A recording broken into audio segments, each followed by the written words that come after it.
common streets that I know around here, like 42nd.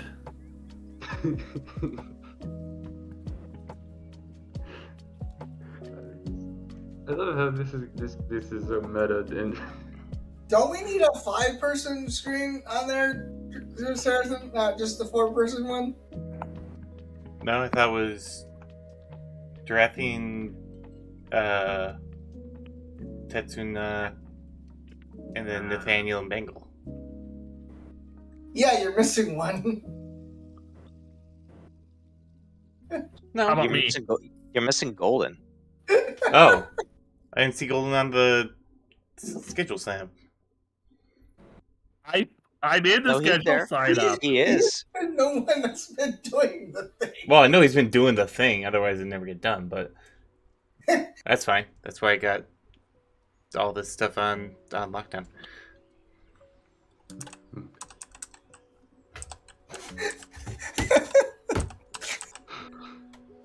That's okay, you can just take Nisbet's spot. Yay. Gee, thanks. You're welcome. Speaking of you, hey, 24 months! Congrats! You got the 2-year mark for the card. Oh, well, yeah. Can add Yeah. you Nice. to the growing list of cards that I'm dumping on Venerabella. Yeah. I might as well just also get you that when we talk about the gargoyle name. Right. I mean, you know, I'd say poor Vin, but, you know, not really. Also only has 5, 13, 3, 0, 4. Come on, Twitch. Quit buffering. So I'm gonna fix this first.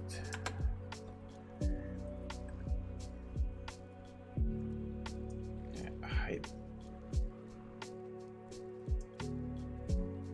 Gonna hide something of this. We're gonna add. Where's Twitch being so dodgy today? Who knows when it comes to Twitch?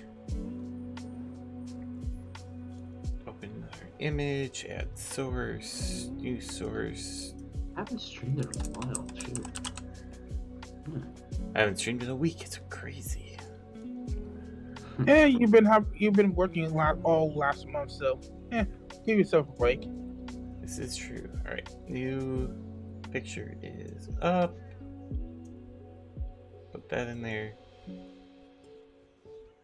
Okay, Nathaniel. Put up Golden Dust profile. Don't know why I locked like that. There. Oh, because they're in the same folder. That's dumb. Man, It's not dumb, it's IT. there it goes. Okay. So we'll just fix player 5 up.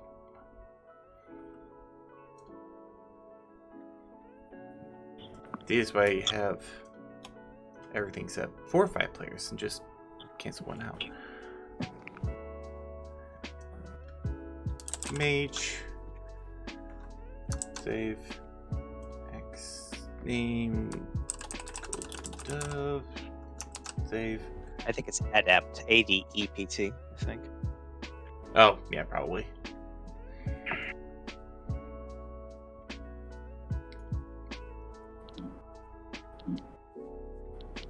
And then we just put in... I'll change that quick.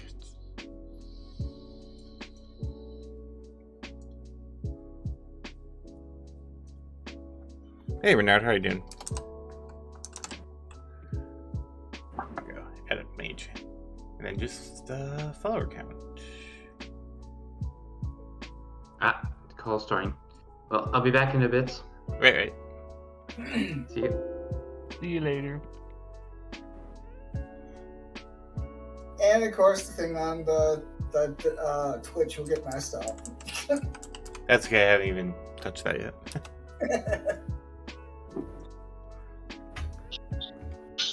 Yours is the last thing I'm fixing.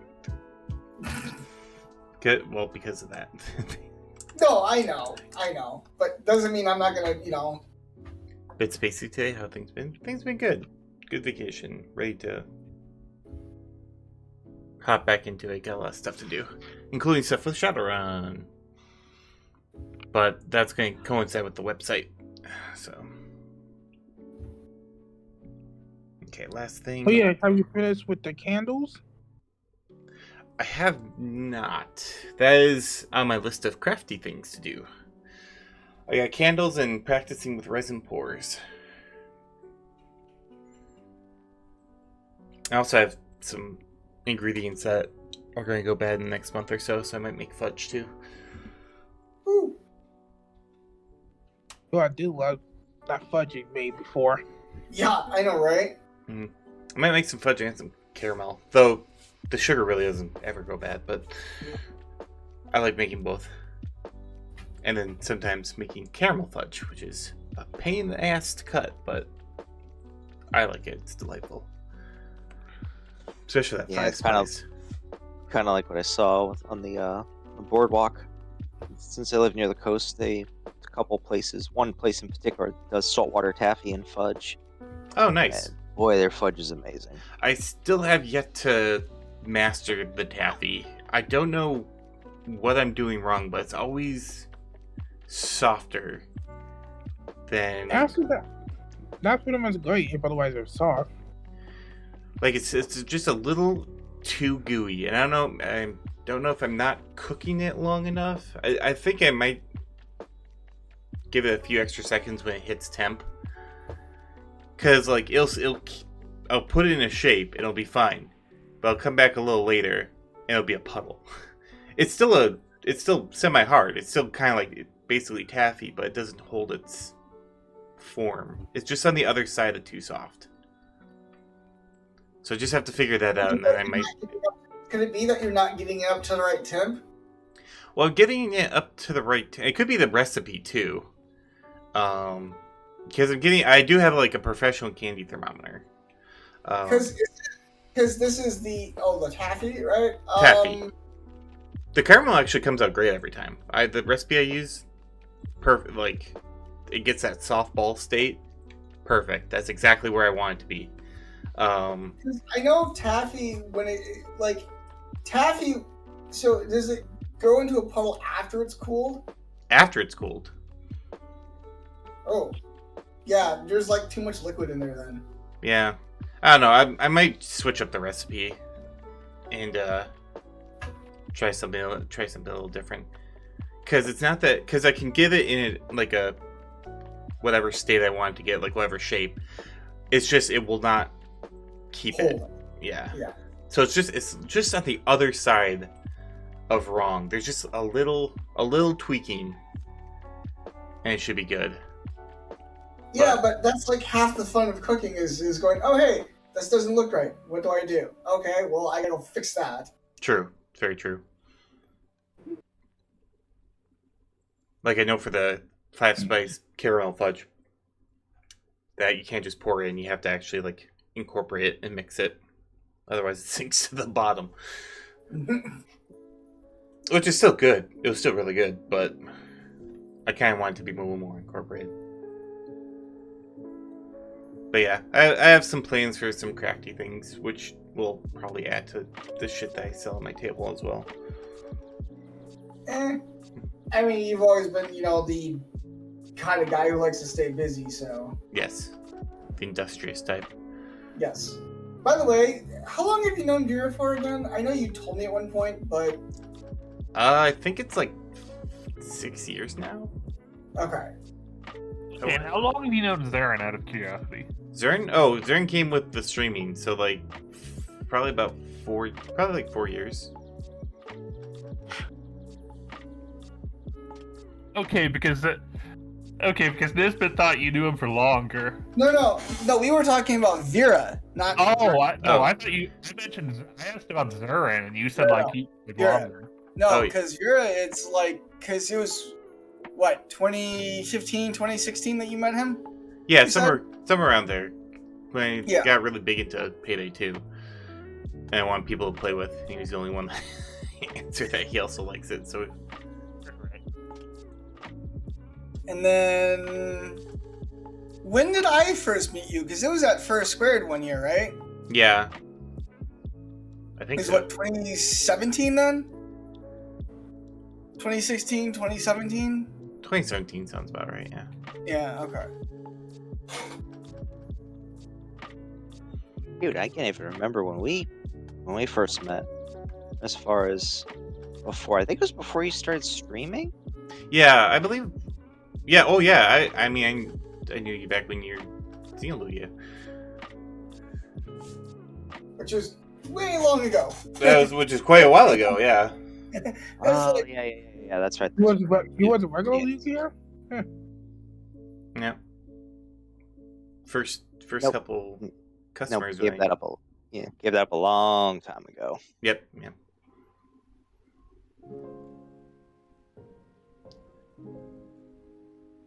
But yes. So, yeah, he said it was going to be about a half hour, so we can get the. Everyone else is here. We can get the briefing and all that good stuff squared away. You can catch him up. Know what the Yeah. mission is when he gets back. I believe he said 30 minutes. So it's 30 minutes.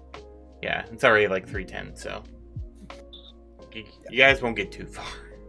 No. Let me turn off the music. Well, you say that now. I don't think you're gonna be speed running this particular mission. Yeah, never say never. I'd rather not. No, we would not. Alright. That goes off. Alright, it's Shadowrun Race to a Billion, the spy job. We have 5 players, although 4 are currently here right now. The 5th one will be joining us in about 15 to 20 minutes. They just have a call, but they'll be back. So we do have a 5-player crew. We'll start to my left with Tetsuna. Oh, hey everybody. Tetsuna Zaika here, or just Tetsuna. I am playing as a Mystic Adept, and yeah, great to be here. Alright, then hopping up to Tarathan. It's Trathian. I'm a Surge Tiger, and I am a Decker. Then moving right along to Golden Up. Hey folks, Golden Dove here, friendly shapeshifter lion mage, and here to show you a good time. And then over to Bengal. Hey guys, I'm Bengal, the Chimera Street Samurai here to pretty much bring in chaos. And then Nathaniel is the last person. They're a rigger. And they'll join us later, as I said. But the mission that was chosen was espionage from the Outrick studio. So the runners are told to go to the old train yard that is the hub for Outrick's activities. And once you get there, you see Reggie Reggae in his usual spot around the hookah. He's asleep, though, and has a number of Stuffer Shack wrappers scattered about him. And beside him, there is a nervous-looking shapeshifter anthro cheetah that actually greets you all instead. He's like, hi. Hello there. I'm Hey, here. guessing Reggie's a bit out of it. Yeah, I guess food coma. kinda. It's product testing. I'm here to do the mission briefing for you today, since Mr. Reggae is very tired, as you see. But he did spend a lot of time getting the briefing together, so we should be prepared. What was he product testing? Just out of curiosity. Oh, a new strain of hookah hash. I guess it's a little more powerful than he kind of anticipated. Makes sense. But he also. Oh, That's sorry. my way of saying it. But he was also up all night with the briefing, so I think that kind of contributed. Yeah. But you guys are doing performing a bit of espionage. That's exciting, right? Get to be Hoping it spies. will be. Yeah, get to be spies. Anyway, Are you Reggae's fill-in assistant or something? I don't believe I've seen you here before. yes, I've been hired on to help with administrative duties from Mr. Reggae. I'm sorry, I didn't catch your name. Oh, yes, my name is Elijah. So it's a pleasure. It's a pleasure to meet you all. Nice to meet you, Elijah. Does it look like that Reggie's actually still alive? Like he's actually still just like actually in a coma, or does it look like he might actually be dead? Oh, he's still very much alive. In fact, Okay. the snoring is very rumbly. Okay, just checking. Every once in a while, you just hear like a man. Yeah. So yes, very much alive, very much stoned out of his mind. But yes, you're infiltrating a fundraiser that will be happening at the mayor's mansion. Um, although Delrus McFain is not the target, Outrix got wind that a lead envoy of Seder Group is attending the party as well. And though it's not strange for a megacorp presence in a political event like that, we believe that they're going to meet with an Atlantean ambassador that they're doing a meeting off Matrix during the fundraiser itself, using it for cover. So your job is to spy on the meeting and try and find out what they're up to. Maybe collect any relevant data that might be attached to it. And that's it. Also, it would be possible, please try not to disturb the party itself. Though we can't be prosecuted for the footage, if the mayor finds out, we might get in a lot of trouble. And Reggie was very, very specific on not wanting to cause trouble with the mayor at this moment. So don't piss off the mayor. Gotcha.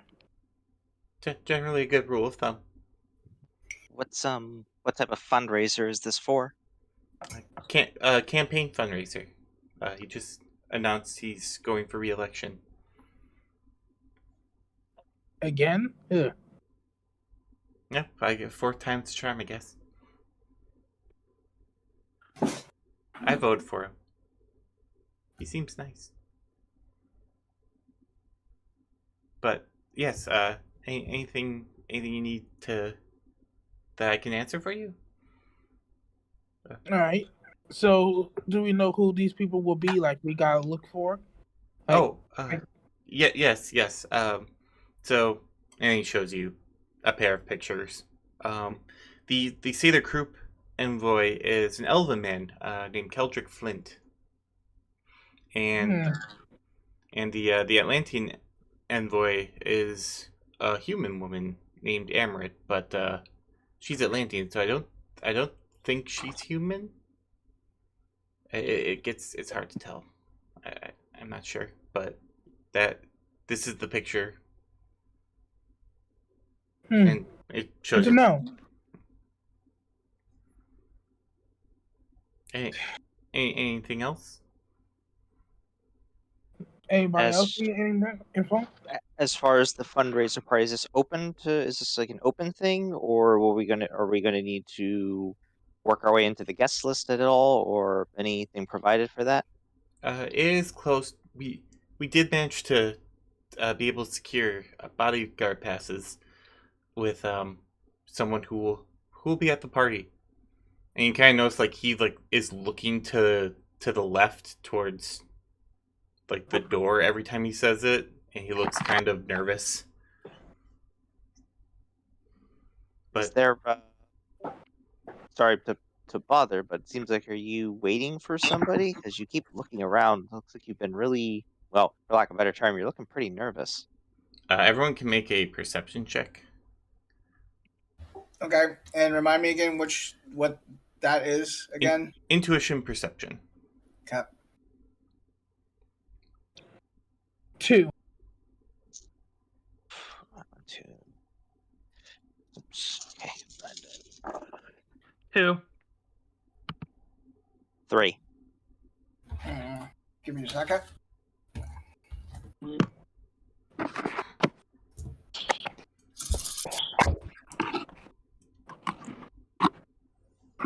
Great.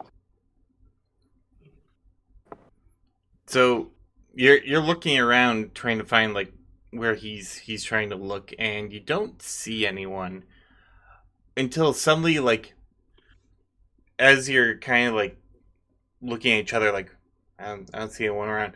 Suddenly, you see, for some of you, a somewhat familiar face, or faces in this regard, of a troll cameraman, a dwarf with a boom mic, and a human man who's like, yeah, yeah, this is good, yes. It's a pleasure to meet you all. And the she's like, I guess they're a pretty world renowned or something film crew for documentary purposes. It's like, yeah,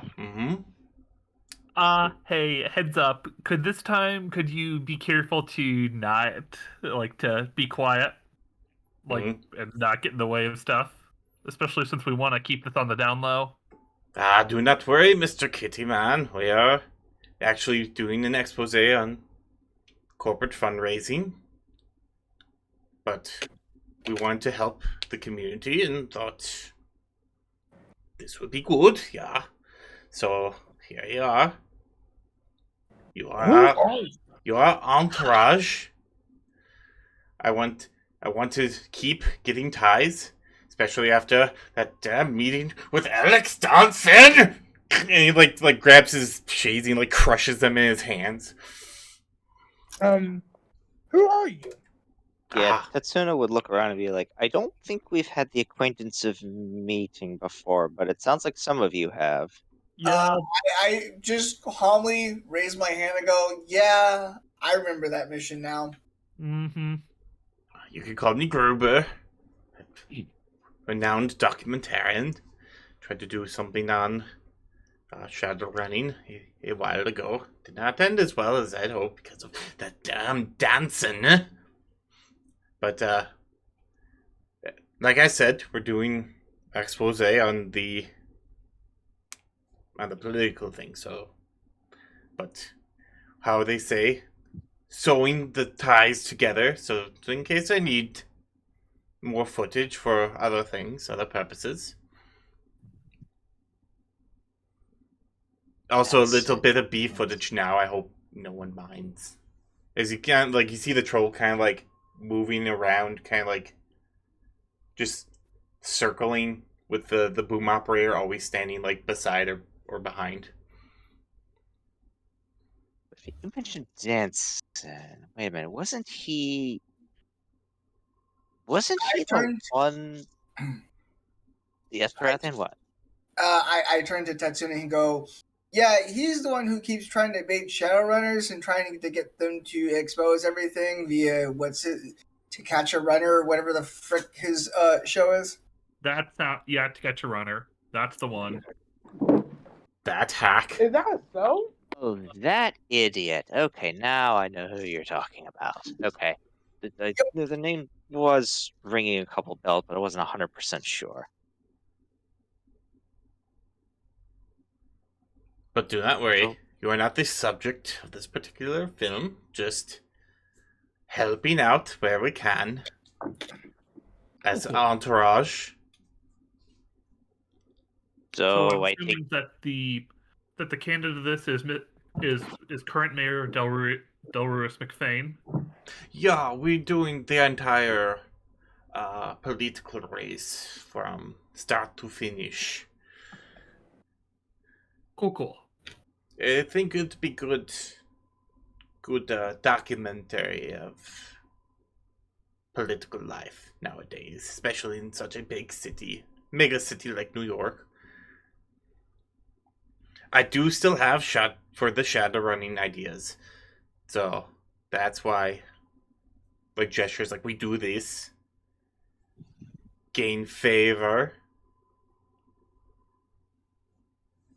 So I take it that we're going to be your hired bodyguards by the sounds of it, or are you just along for the ride? No, you're going to be our bodyguards, as it were. I don't expect to be guarded for the bodies. Not needed. Yeah, I will say you are fairly capable in a fight from what I've seen, but happy to be your bodyguard. Well, when you got a glass jaw like Danson, makes my blood boil. What a hawk. What? You do have some personal history or something? Again, I haven't done any quote unquote runs with you before, but I don't particularly like the man myself, but it sounds like you've had some personal things with him. Oh, yeah, he thinks he's such a big man with the expose. Look, I caught someone by surprise and told him to take a chair or whatever the hell he does. That's not being a documentarian, that's just being a hack. Spit on his footage. Puh. Well, that I guess we can agree on, but okay. So bodyguards it is. All right. I guess what time is the what time is this big old party? Looks at his watch. It starts at 7 p.m., so it's probably about 3 p.m. now. Is this party confined to like one room, or is it going to be over several different rooms at the mansion? I am not sure. Probably at the very least the foyer. Seems to be a big grouping. Possibly conference area. That. Other than that, I'm not sure. You're gonna have to investigate yourself. I'm not a runner. I just film them. I look at the briefer and go, Do you have any plans, like floor layouts for the mansion? Oh, yes. We got the blueprints for the mansion. Just public record, but I don't think. Hands you a chip with the blueprints. They are very just standard blueprints, like somebody would submit. It's old. This is an old building.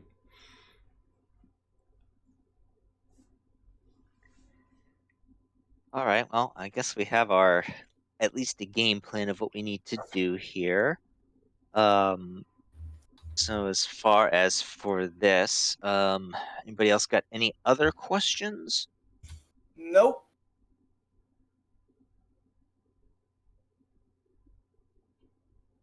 Anything from Bengal or for Golden? Any other questions or things that stick out in your mind or anything?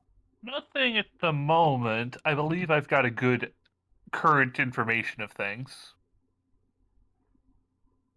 Nothing at the moment. You see Gruber like continuing to kind of like hover around like the four of you, just like directing the cameraman. Like, so get the face. That's good B footage for later.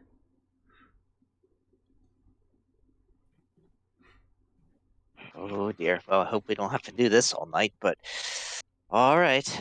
Well, I guess I'm pretty much ready. Not much for me to get here.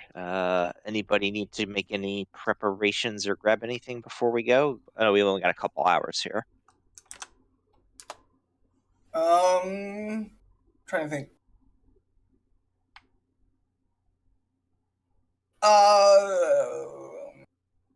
No, I should be okay.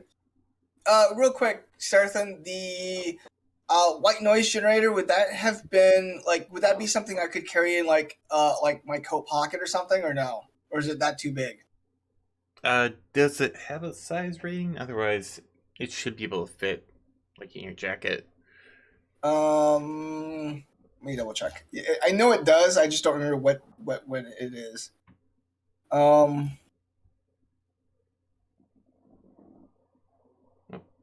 like 2 seconds. Or rather, I thought it did. What did I not put it on here?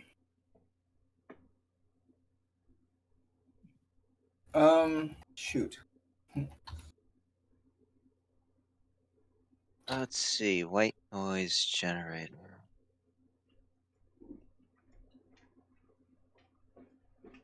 It doesn't say. If it doesn't say, then usually I can't look at it right now. Usually that means it's portable, but Yes, I'm assuming it's probably like a portable directional jammer or something like that. Yeah, pretty much. Yeah, white noise generator. Availability 3.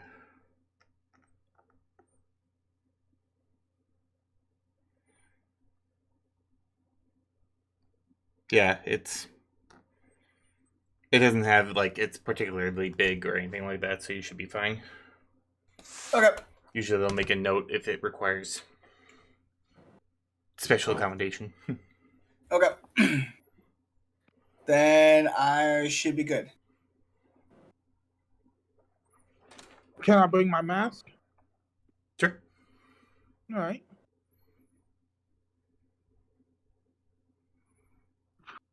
All right. Anything I anyone? think we're all set. Cool. All right, then let's move on to the party. So around 7 p.m., Gruber and his documentary and film crew we'll probably meet you at the mayor's mansion, which is decked out for a party. You see the valet parking, people coming up, security guards, stuff like that. Pretty much just pretty standard entryway for a party. Gruber doesn't say that he has your passes so that you can go in and have weapons as bodyguards. So you are sitting outside of a looks to be mostly black tie affair. A little casual, a little more casual than a proper gala, but you see people in the fancy auctioneer business suits and stuff like that. So that's what you see on the outside. What you all doing?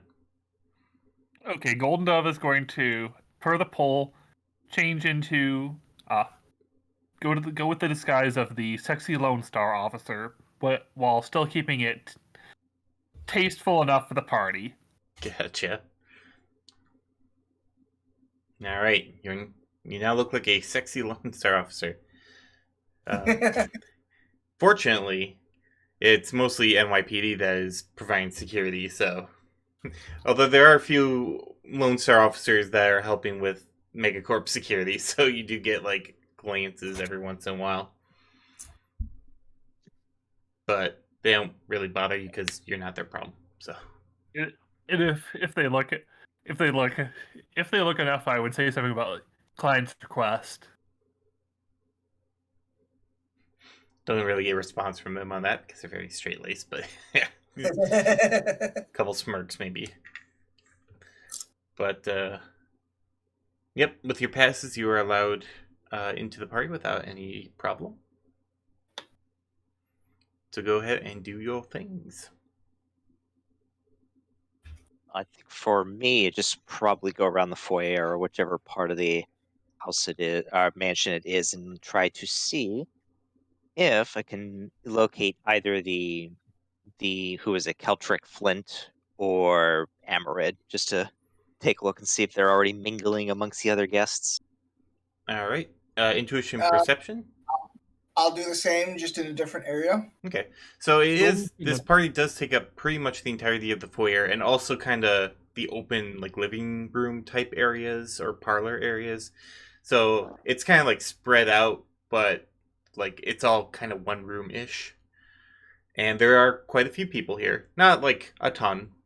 You guesstimates low hundreds, maybe high tens.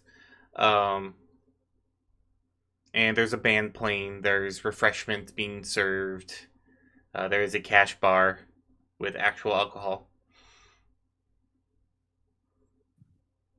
Okay, I got 3 successes, and probably will take a little saunter over to the cash bar and see what they have on tap. Do I need to make the intuition perception as well? Yes. So who you... Since I'm going around to a different area? Correct. And other question: what would the role be for if I'm going around for rumors? That would be a charisma and influence. Can I put etiquette on that? Or not in this case. Yeah, I can give you etiquette. Cool. I go look for rumors as well. Alright, same thing. Charisma and etiquette or influence. 4 successes for me. 4. Okay, so 3 for Tetsuya. 4. So Tetsuya at the bar, you see with quite a crowd around them, Drake Arnold's MVP champion sports ball player. You also see Emmerich is there, and she has an entourage of her own, a single draconic guard that you know as Kahal, who is boredly drinking while looking around as well. Although he doesn't seem to notice you or anyone of the group. Tarathian with 4, and in a different area, you notice Keldrick as your target. He is kind of mingling. Looks like some other megacorp types in one of the parlor areas. Has a drink. Looks like he's just kind of shooting the shit. Not really doing anything crazy. I pass on over the subvocal mic that I have eyes on. Which one is it again? Sorry? Keldrick. Yep, I would do the same and say I've got Amarid, who's at the bar, and also Drake Arnold's. Okay, and on my end, rumor checking, 7 successes. Damn. I got 3. So the big rumors or the big talk about the party is, of course, the election. We have the mayor, current mayor, Delrus McVeigh, who looks like he's got pretty good poll numbers. Although with the close call from the last election and the elven lady, who is Miss Seraphine, an elven woman, she got close, and they're kind of like, "Ooh, I wonder if it's going to be, close again, or what." You also hear Marlon Pendragon's name come up as kind of a surprising upstart. Kind of not well known in the political arena, but he seems to have a lot of friends and is making headway to be kind of the number 3 man in the race above the remaining competitors. Golden Dove, as well, with your extra successes. You do hear quite a few rumors about the runners, basically Shadowrunning and the filming of it, the Race to a Billion.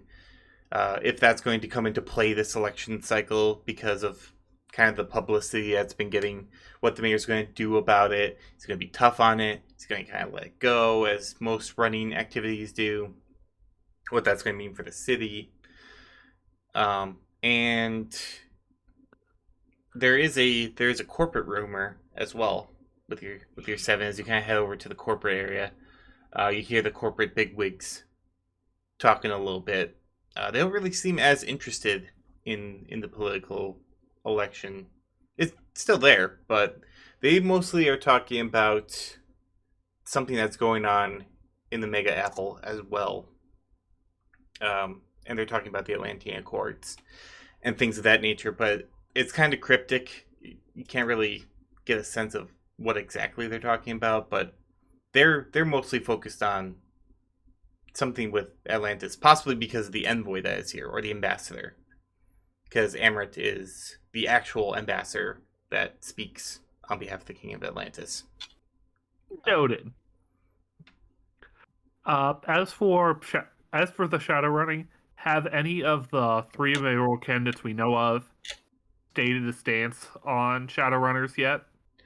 So Delrus hasn't really came out with a statement to or for Seraphine is kind of a hardliner. She states that the whole filming thing should probably introduce into laws stuff to make that legal, things of that nature, even if it doesn't prosecute Shadowrunners. And Marlon Pendragon is kind of a live and let live, where it's more, I would like to make sure that my, the citizens are are protected, and if Shadowrunners want to do what they want to do, that's up to Megacorps and whatever. Kind of, if you know Marlin at all, that kind of makes sense for his stance. So yeah, he's very kind of pro Shadowrunner without really being like saying like Shadowrunners are tops. But that's the stance. Really, the only one that hasn't really kind of committed is Dellers yet. Cool. I'm back. Welcome back. Did I miss anything? You're not really. You're in the mayor's mansion right now at a fundraiser. You're attempting to. We're acting as we came in with a bodyguard pass. Yeah. Okay. For a documentarian film crew, which you also see wandering about, making people uncomfortable as he kind of like goes in. He does talk to the mayor, who's kind of out mingling. Tarathan, you also do see Mayor Dellers in your area as well. Okay. He's mingling. Oh, do we have the film crew on the some vocal mics? Can we contact them or? Yes, you can. Okay. Golden's going to ask the mayor about ask the documentarian if he talks with the mayor, ask opinions on Shadowrunners. Oh, okay. I can do that, you know. Thank you. While And they're Golden's going to try and hang around the Seder Crypt area just to, look like keep an eye on the client while still looking official and all. Gotcha. Despite the outfit. The same. Buffet. What was that, Nathaniel? go ahead, Nathaniel. Is there a buffet somewhere? There is. It's not like a full dinner service, but there are hors d'oeuvres and various party snacks. High end. Very, very delicious looking.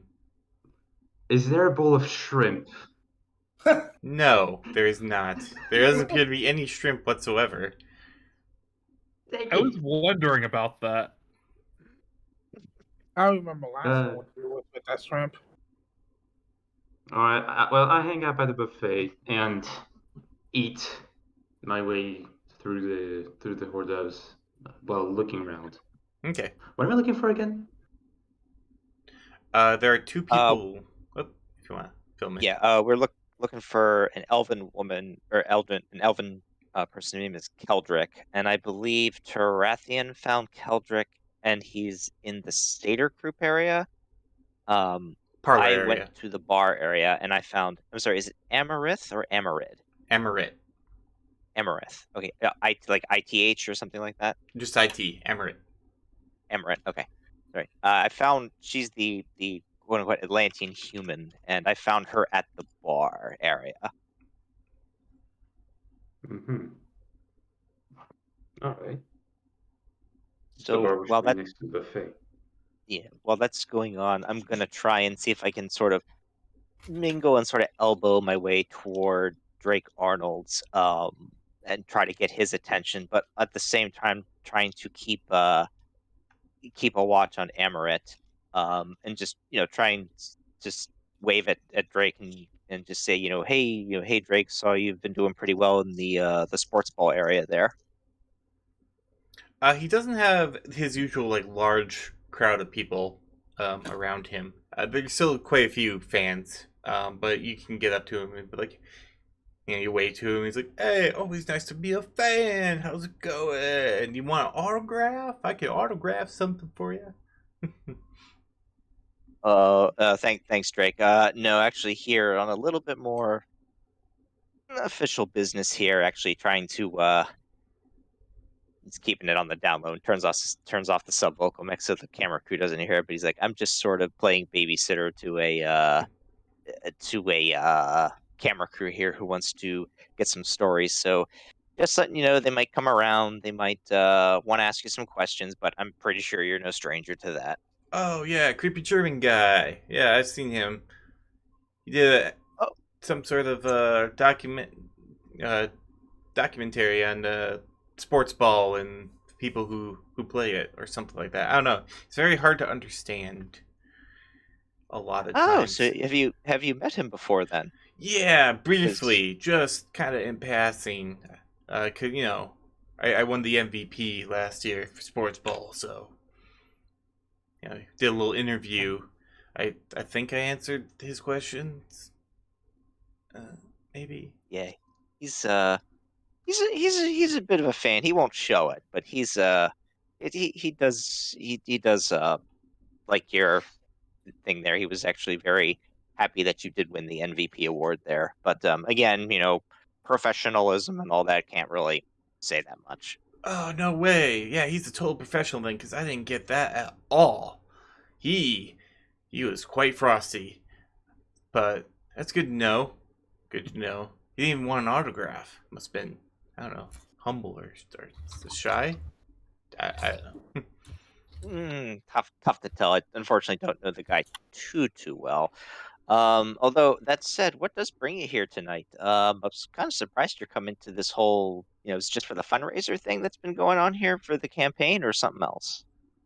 Yeah, I support the mayor guy. He's been a big supporter of the stuff that we do for Sports Ball and a couple of the things, the charities I run. So, he's a good guy. He's a good guy. Could do a lot worse than for a mayor than him, I think.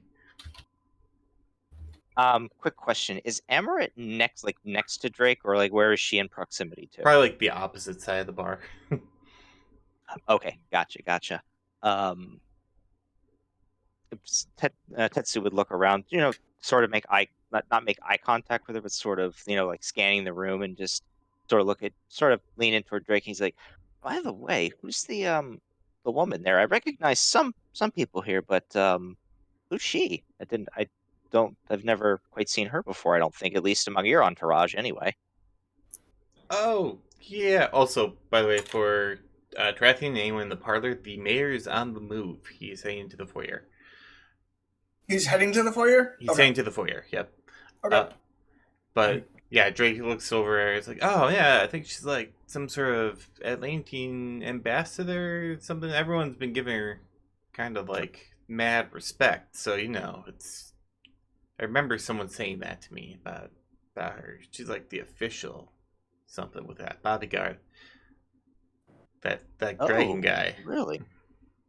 Really? I wasn't expecting anybody like that tonight. I mean, I figured, okay, the mayor, and then, seeing you here is, not too shocking or anything, but wow, some from Atlantis is getting involved. I thought they normally like to keep affairs out of here. I know you're probably not too big on the politics, but, have you heard anything going around?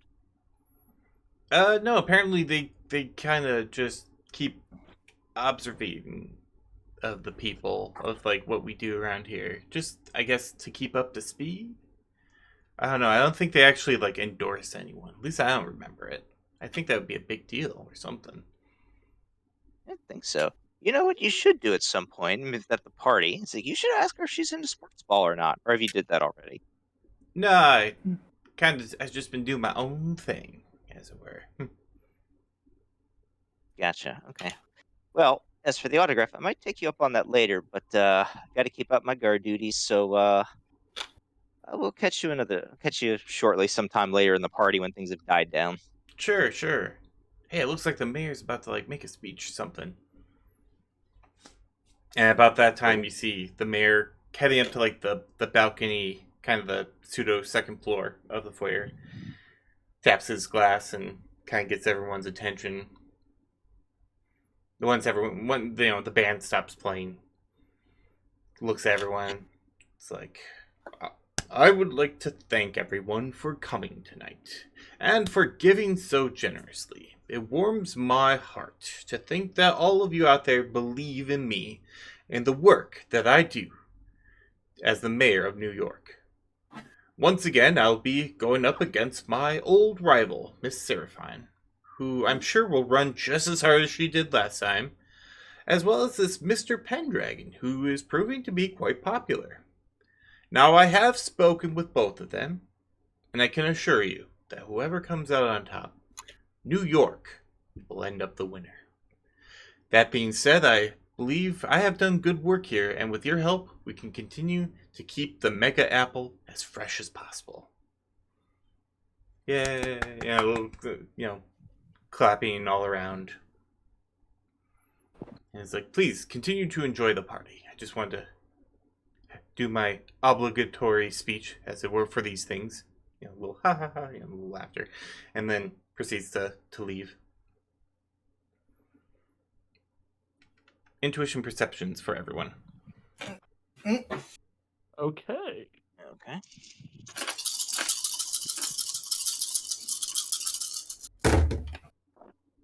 Four. 1. 4 as well. All right, a little bit better. 4. Okay. And then 10,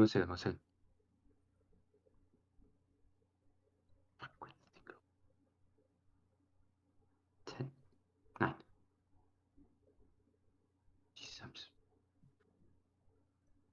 2. 2. Okay. So everyone, pretty much except Golden Dove, sees, so those who were in the foyer area see the Seder Kroop envoy head through one of the doors that's kind of nearby, where the servers are actually coming in and out after the mayor's speech. And for everyone at the bar, which I believe is just Tetsuna, you see Amaret turn, kind of like grab the drink from Kahal, and then put it on like the bar, and then point, and then those two proceed to leave towards the atrium.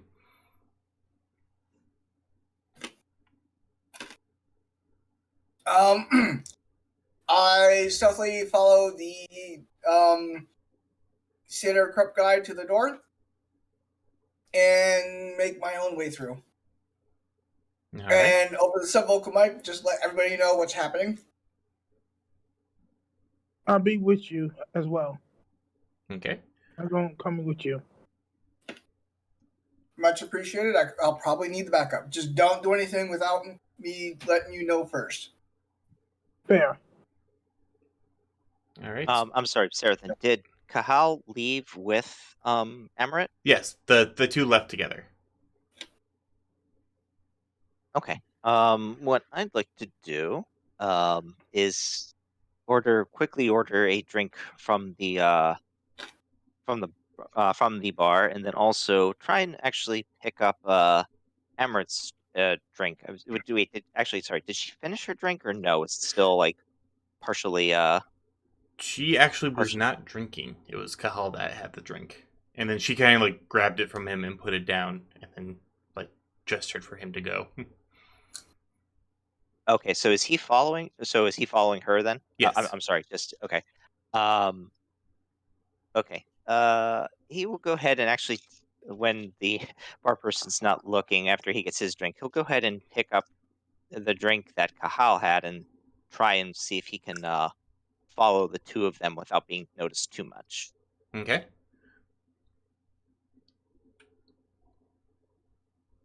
So we got Tarathian and Bengal going to the serving area or the kitchen area. Tatsuna heading towards the atrium. Golden and Nathaniel, what are you doing? Golden's going to be hanging around the Seder Krupp folks still to see if they can hear anything new. Okay, so yeah, well, it's Megacorp people. It's not necessarily Seder Kroop, but he was just talking with the Megacorp people. Yeah. Okay. I'll be pretty much doing the same thing on the other side of the room to see if I can pick up any meaningful conversations. Okay. So for Tarathian and Bengal, then, you kind of like make your way in through the door that you saw Keldrick go through. It is it's kind of like a kitchen dining room combo almost, except the dining room is a staging area for the various things. You hear someone in the kitchen area just cursing up a storm. And is it in a French accent? Yes. Oh boy. You had an opportunity there to make a Gordon Ramsay, but you missed. Yeah. Well, this is what... It's an established character. Yeah. It's an established character that's not like that, but similar vein. But yes, that is what you hear. You probably get in there just in time to see like the Sayer Group guy kind of pass by. The dwarf head chef kind of like looks at him, and even though like he lets him pass, kind of like gives him like kind of like flips him off basically, or gestures rudely in his direction before getting back to the service. I'm gonna walk up to the dwarf and basically start talking to him and go and yeah, I'm gonna start talking to him. All right, you head to the dwarf. He's calling out the next set of hors d'oeuvres that have to go out, and then like as you're like go up and start talking to him, he immediately like has a cleaver in his hand that you didn't even see before. It like slams on the butcher's block that's nearby you. He's like, "What do you want?" I just came by to let you know that person, the Shader Krupp representative, I think it was, is planning on talking to whoever is in charge of you. I think something about complaining about the food out front. Kind of like gets quiet, and then like the rest of the kitchen gets quiet as the guy who is normally shouting 24/7 no longer is shouting, and you feel a chill similar as like someone in a haunted house who just done fucked up. And the vengeful spirit is there as you see the face of the dwarf get beat red. Rest in pieces. He pulls the cleaver out again. He's like, "First of all, no one is above me." And then, gesturing with the cleaver, not like threatening to attack you, but like pointing it menacingly in your direction. Second of all, no one complains about Le Jacques' food. No one. You understand me? I don't know why you're here, and I do not care. But you have 10 seconds to get out of my sight before I put you in the pot and serve you up for the next round. I raise my hand peacefully and calmly and go, "I apologize. I just came back here, try and make sure that nothing bad happened because he wanted to go complain." Nobody complains about Le Jacques' food. Yes, about the food. Yes. My food is immaculate. Now get out of here. I didn't say. I keep my hands raised. I say, I didn't say that it was. I think the food is fantastic, but I'm telling you that apparently the representative who came by earlier did not think so. I'm just letting you know what I had heard out front. Yeah, and there was pretty much more vocal than what he was just trying to tell you that. One of the chefs that's like stirring a pot like turns to you is like, "Man, you better run." Or at least be good at ducking. And as he like says that, you turn back to the dwarf, and a cleaver gets thrown past you and sticks into like the nearby kitchen wall. He's like, "Get out! Get out right now! You are ruining my service!" I then go and then proceeds to pick up another knife. Okay, let me go get the guy and let me get him dragged out. So then that way, nothing happens. So you're I then swiftly go to follow the Shader Krupp rep. Okay, roll me a dodge check. Fuck. Remind me dodge again. That would be intuition and reaction. Oh, yeah. Do I need to roll that as well? Yeah, we'll call this AOE for the purpose of what's about to happen. Boy.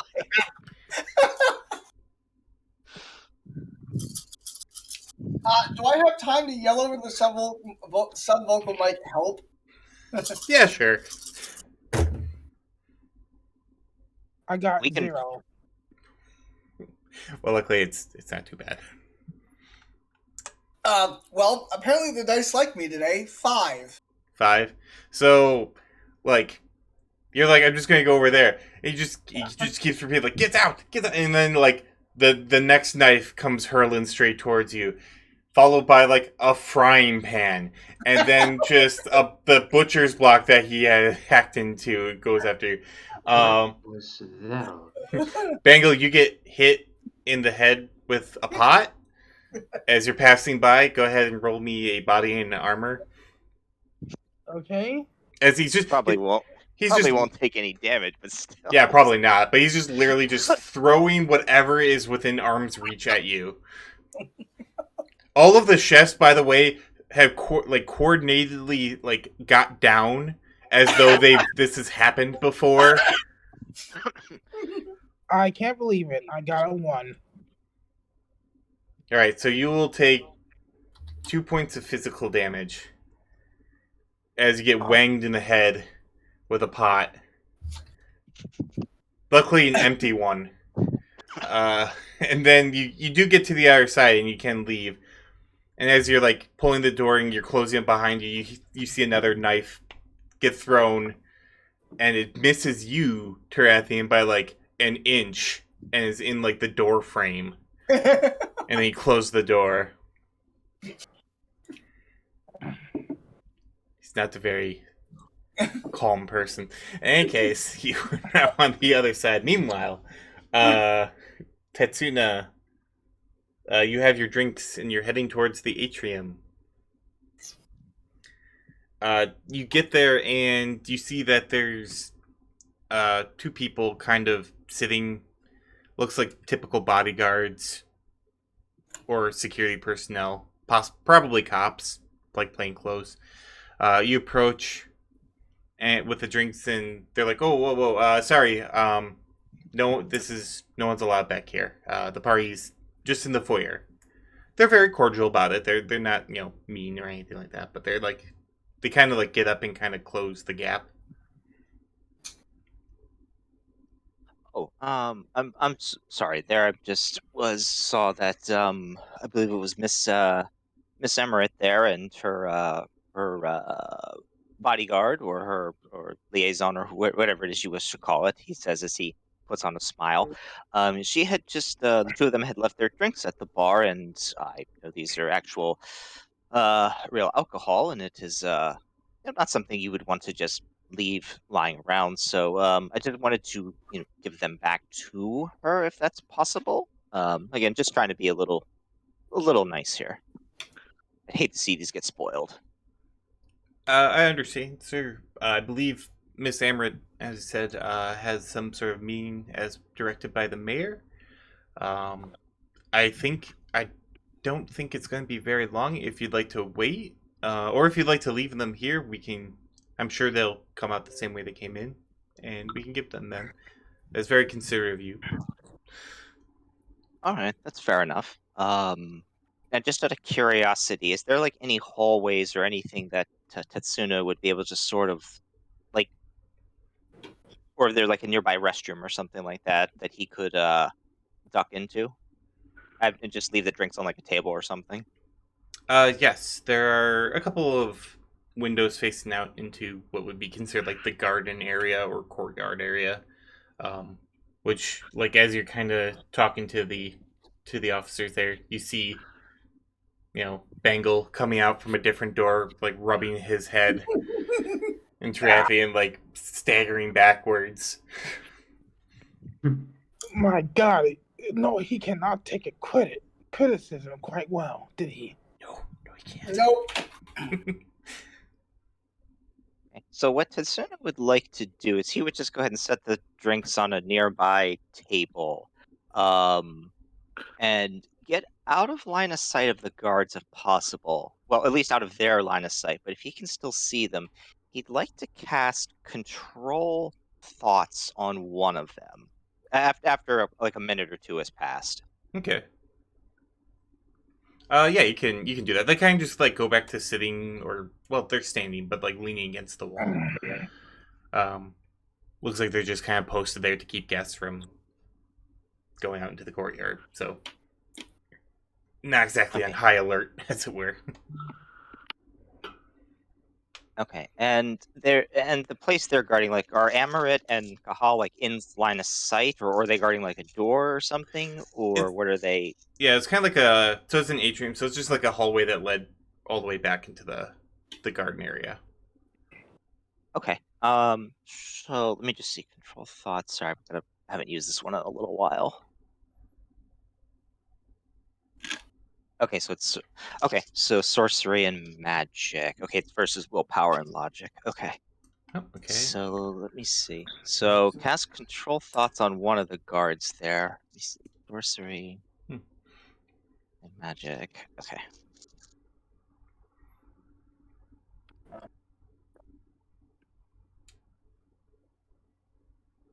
Okay. 5 successes on that. You definitely pull off the spell. Okay. So for one of the guards, I want to have him sort of like staring at the drinks and kind of make it to where he's trying to coerce his buddy into saying, thinking, hey, there's not really many people here, and they probably don't get a chance to actually, have real alcohol or whatnot. So it's like, hey, just take a minute or two and go to the bar and get one, get something, just be here for just, only be gone a few seconds. Won't be that crazy. Okay.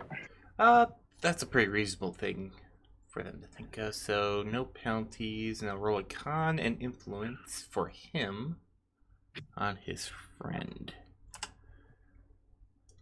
All right, that's him, and this will be the guard. So, well, basically, you put the thought in their head, and after a minute or so, it's like, man, I'm hungry. Like, why don't we just hit the buffet table's like right there. The other guy's like, really not supposed to move. You know what? You know what's like gotta stick to the post.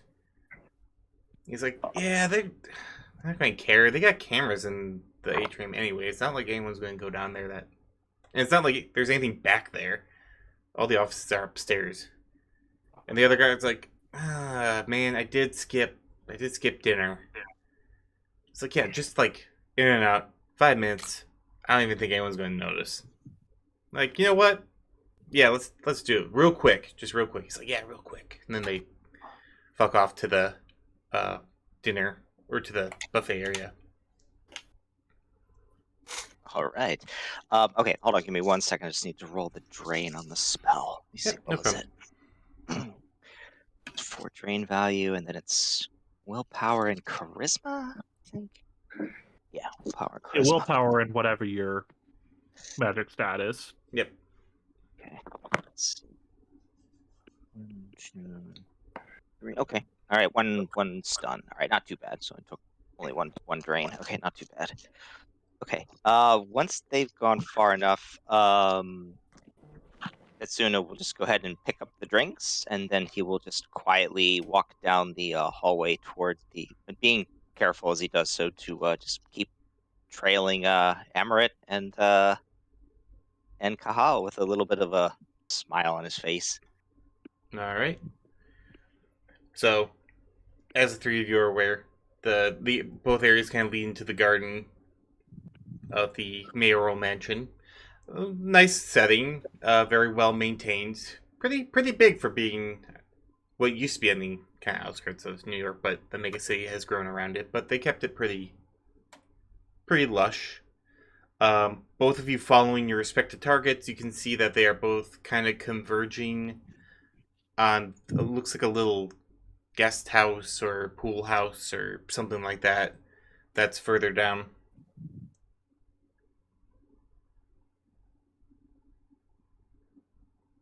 They do not appear to have noticed you. Okay. So, like, would I be able to see the Atlantean envoys coming through? Yes, as you get kind of closer, you can kind of see that they kind of rejoin together near the entrance to this little guest pool place. Okay. I'm going to go ahead and drift back slightly so that I'm out of sight of both, but still able to see where they're going. Okay. I'm gonna pretty much follow them as well. All right. So, continue to you drift back and you watch, and eventually they do kind of like meander a little bit, just kind of like, oh, look at this bush, or oh, look at that. But eventually they kind of both go to this pool house, and they both put in what appears to be a code on the lock and step inside. All three of them. So first the envoy and then the Atlantean about half a minute later. Can we see what the codes are from our location? Intuition perception, but you're quite far away, so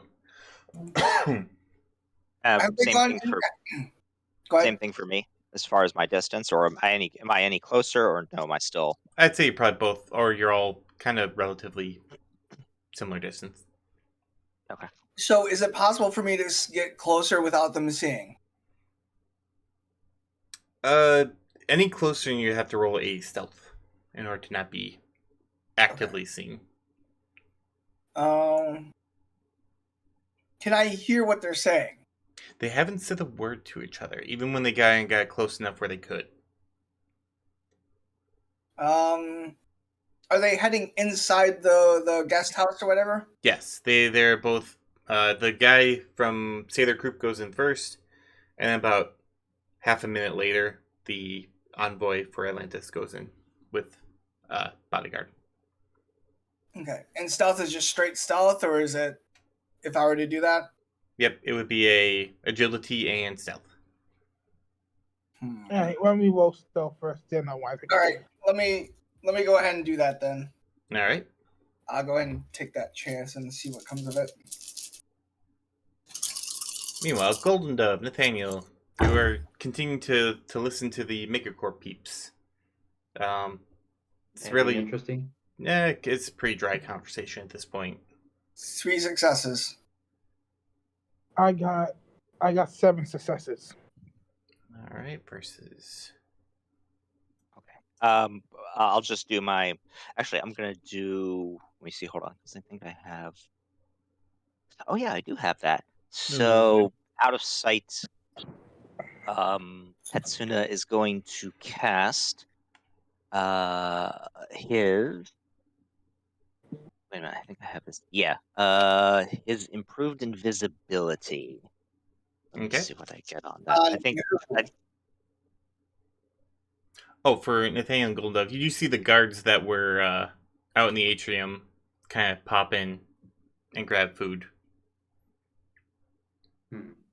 And Tetsuna would also say over the subvocal mic. I forgot. Jeez, I forgot to say that. Unless he was walking through it, he would have said, "Hey, the guards at the post are gone for a little bit. So if you want to try and come out to the garden where it seems like everybody else is, you can.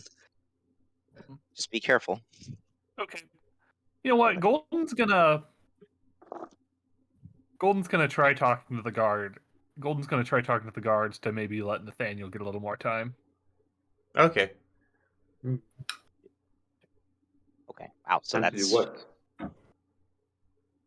I think to sneak into the atrium is what I'm guessing. I mean, sure, but okay, just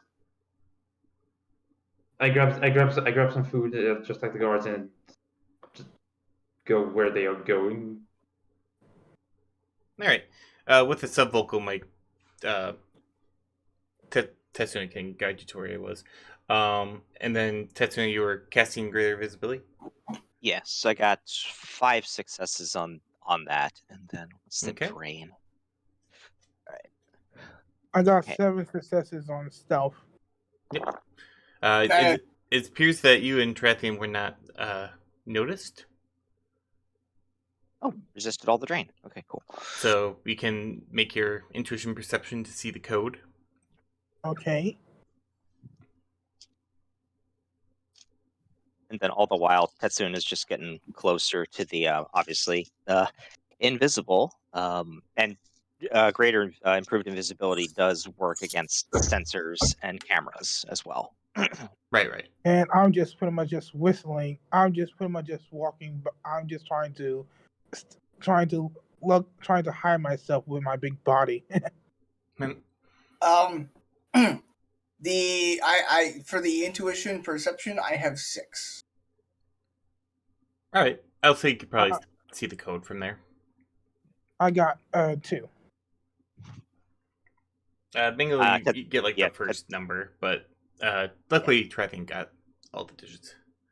Is the guest house big enough so that's more than one room? Probably. It's probably bigger than like most apartments. Probably does have an actual pool. It's hard to tell though. All the glass is one way, so you can't see into it. Okay. I'll put in a code and open the door slightly to make sure that they're like nobody's in like plain view. All right. Make sure I'm not seen. And then, we'll go back to Golden and Nathaniel. So Golden, roll a charisma and etiquette. Okay.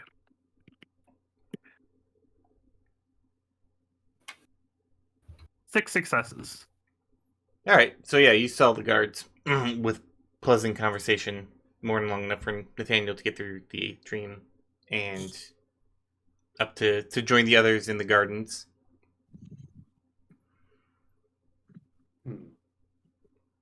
Cool. Golden, I'm debating Golden staying out, like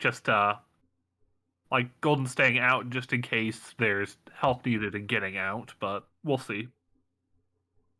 You know what? You know what we should have done? We should have done the other way around. You think that Golden should go in and Nathaniel should stay out? Just in case. I was leaning with Golden more because like they actually look like a security guard. True. Yeah, But it might not be a bad idea.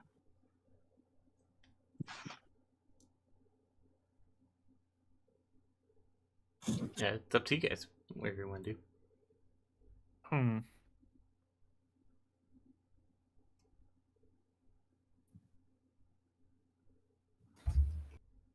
I kind of still want to listen around the general area. So you're calling Nathaniel. That's what I was thinking. Is leave someone in there, not only just in case you need an escape, but just in case there's other stuff going on. Best not to have everybody in the same location. But if you want to stay out here, Nathaniel, then we can do that too. Yeah, let's do that. Okay, so so it was just some talking, and then we decided, nah, we're not doing it. Just gonna both stay out here for now, and keep an eye on stuff. Okay. Look on the changes. See if there are any guards, if they're agitated or not. All right. You can go ahead and roll a intuition perception as well.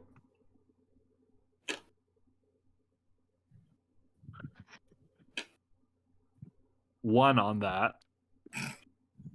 Too focused on the talking. Yep, too focused on making. Oh, on the talking. Never mind on my end. 2. 2. I mean, you don't really notice any agitated security guards or anything like that. There's a couple of movement shifts, but you're not really sure what that could be. Golden, you do hear over like the radio, the radio that they have to telling the two to get back to their post.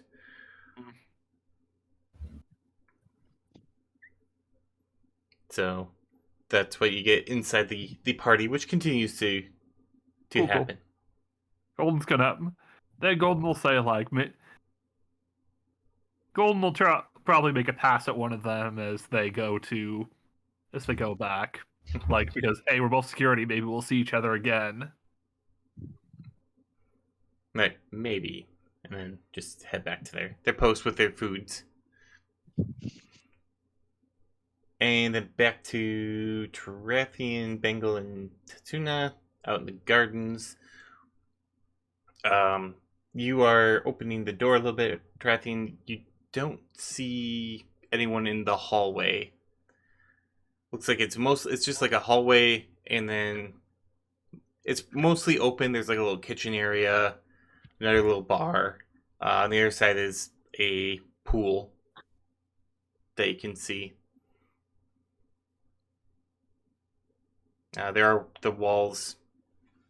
So you're mostly looking at this like through. It's pretty open, but you can. There's still like the hallway that's separating the pool from like the rest of the area. They don't appear to be in the kitchen / bar area. Where do you think they may have went to?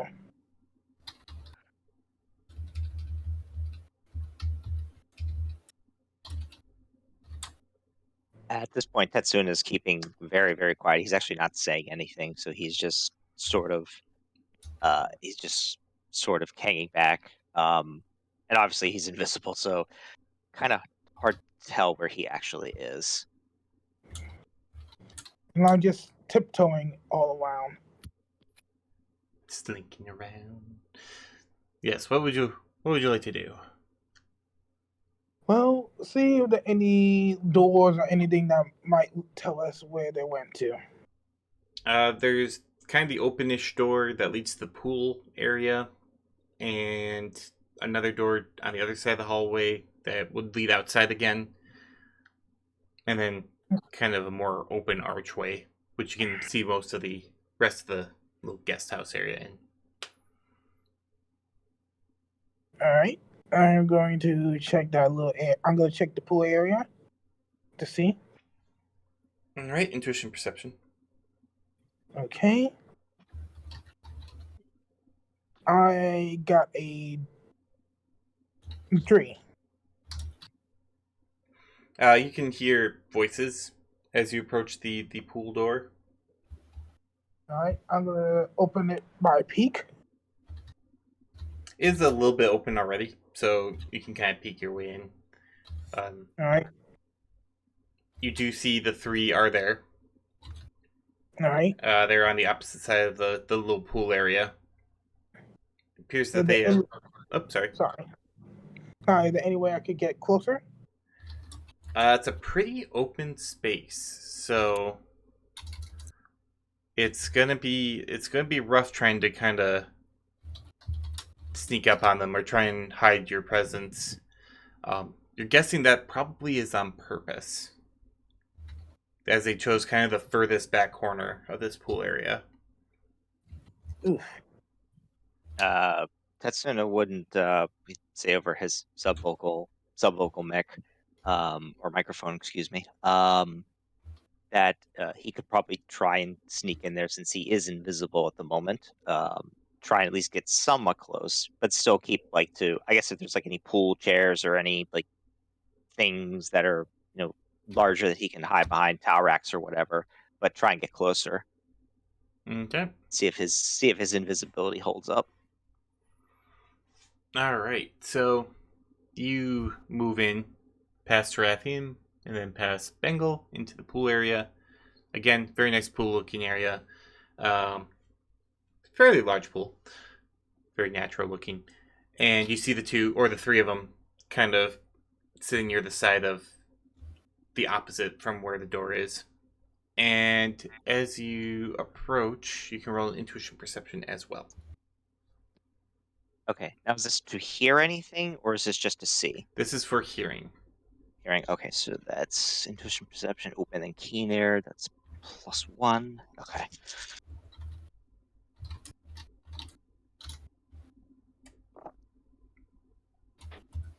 Two, 3. Ooh, that extra die came in handy. 4 successes. Okay, so you approach and they're talking quietly but not whispered. And once you get close enough, you can hear Keldrick talking and saying, according to the Atlantis Accords, after your isolation time is over, you still need surface rollers to create the infrastructure you need. and Sailor Croak is here to provide all the heavy machinery that you need to build it. We built cities before, and Lofier would find a personal honor to do something to benefit his Atlantean kin. Hello. How are you? Pretty good. Nope. Ooh. You're fine. That I am on mute. But yes, and Lofier would find it a personal honor to do something to benefit his Atlantean kin. To which Amaret responds, I see. So you'd like to have an exclusive contract with Atlantis to build our infrastructure? And Keldrick replies, we wouldn't want to pigeonhole you in such a way. We would just like to be the top of the list when it comes to consideration. And as that is conversing, Tarathian, I need you to make a logic and electronic or computers roll. Logic and computers. Okay. You mean electronics? Yeah, electronics. Have it right the first time. By the way, my face is covered. No, I got it. It's because I had to mute.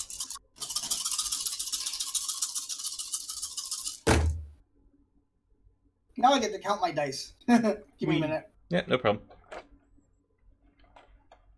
That's gonna be 5. 5.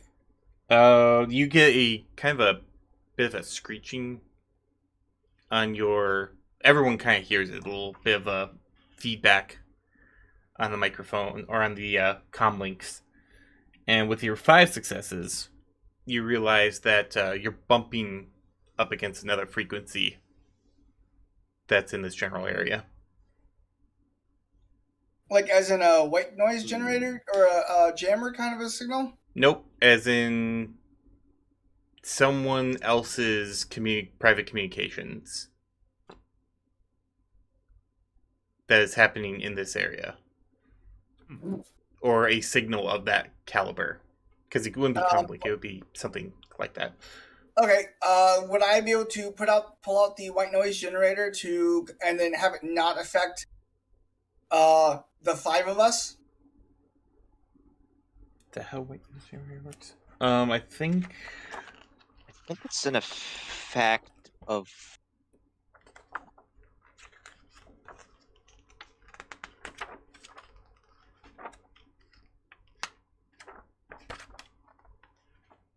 See if I think it's in a radius, and it affects anything in that radius. I don't think you can pick and choose, unfortunately. I don't think so either, but I'm just gonna make sure. Okay.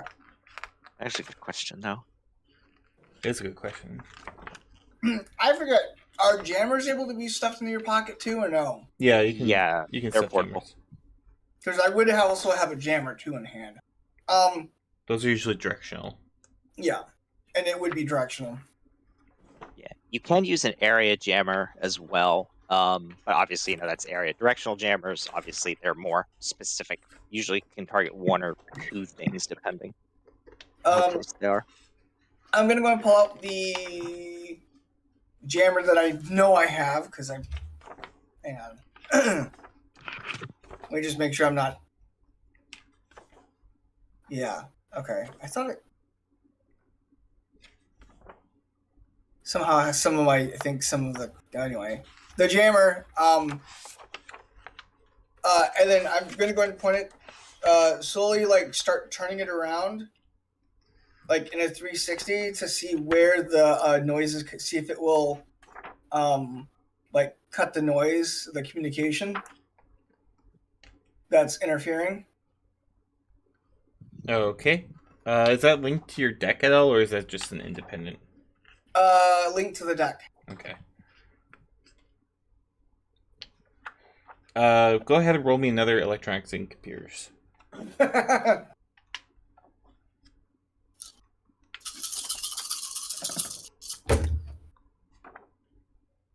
Ooh, only 3 that time. Only 3? Yep. You kind of move it around a little bit. And... Oh, I gotta roll for them. And then as you're getting close to where the conversation is happening, which is that conversation probably going on as this is going, You suddenly hear the jammer click off, as if someone has turned it off, and you get a comlink message. Someone basically calling you. It's like, excuse me, this is the ham radio operator. Your frequency is messing up my feed. Could you please not do whatever it is you're doing? I'm gonna reply over. I'm in the middle of my own thing. Please get off. Please change frequencies to something farther away from where you are right now. I'm currently on a call right now for someone from Madagascar. I don't think I'd be able to change frequencies. Electronics and computers for you. Me again? Yep.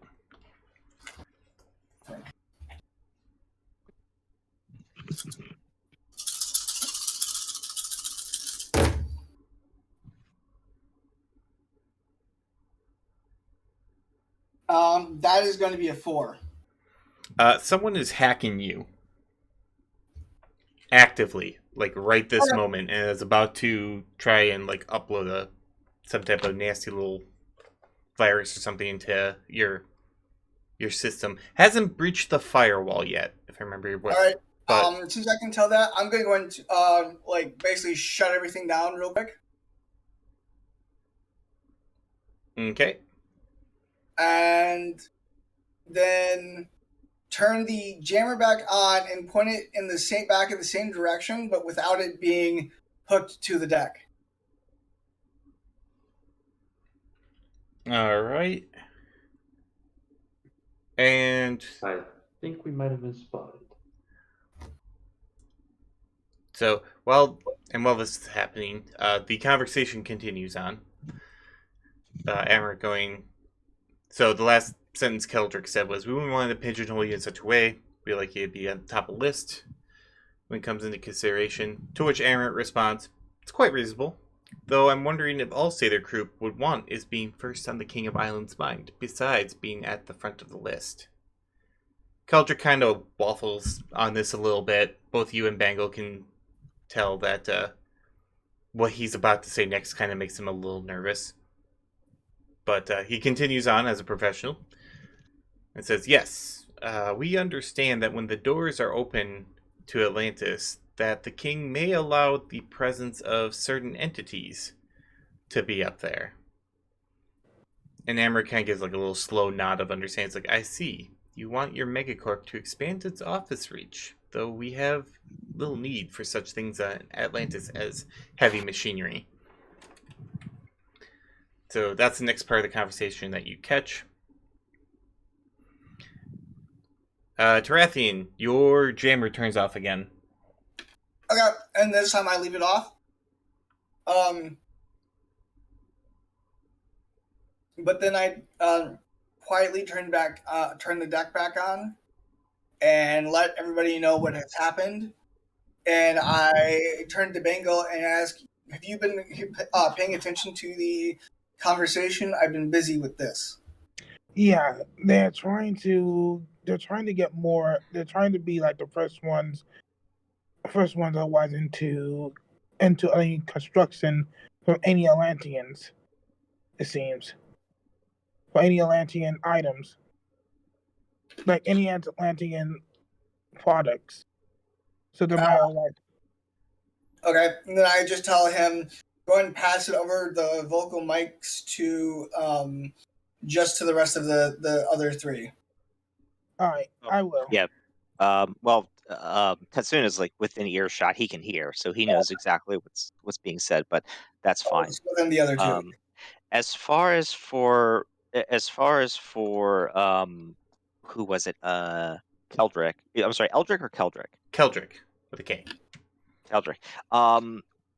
Does Tetsuna notice any unusual things with his body language, like when he's asking certain things, like if he's being truthful about, since this obviously is a big deal, as far as for the whole thing with wanting to be on a, first in line with Atlantis, or again, basically, does he have any subterfuge or things that he's not saying? Go ahead and roll a charisma and intuition, Okay. or a. Is it wisdom? Yeah, judge intentions, I think, or Judge something like that. Is what intentions, you want? yeah. Okay, so that's good. The sheet does it, so it's 11 dice. All right, let's see. And then meanwhile, Golden Dove and Nathaniel, I need you to make intuition perception checks. Okay. Again. 3. Count 3. 2, 3, 4. 1. I am slowly making progress.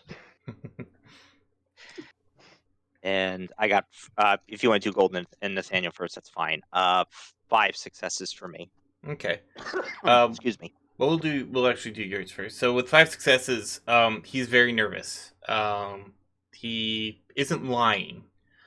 He gets very, very nervous when he mentions Lothier, who is the great dragon who Bravo. is a major player in Satyr Group. I think they're the majority owner, if I remember correctly.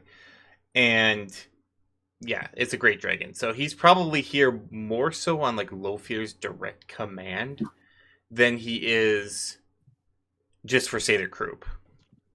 That being said, he is being very truthful. He's being very honest, which is surprising for a megacorp. Yeah, really. That was. Yes, overly so, in fact. Like, definitely, he's almost more afraid of who he is talking to, more so than who he's representing. Nathaniel, as you're kind of schmoozing with people and talking, you happen to see one of the kind of the waiters who are passing out like champagne and whatnot, which popped after the mayor's speech. It is a Blackford Anthro lion woman with a mane. And at first you're kind of like, you wouldn't have noticed anything except she proceeds to kind of like take the half empty tray that she was serving and just like dump it in the garbage. And then proceeds to kind of start heading towards the atrium. And you kind like as she's kind of passing by where you are, you hear her on her mic something along the line of, "Is it time to fucking blow something up now?"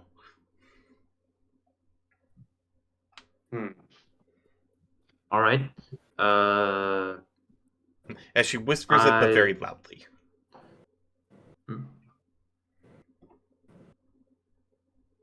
Okay. I try to find Golden Dove, and at the same time, I mention on the mic to everyone in the group, we might have a complication. I see a lioness wanting to blow something up. She's acting suspicious.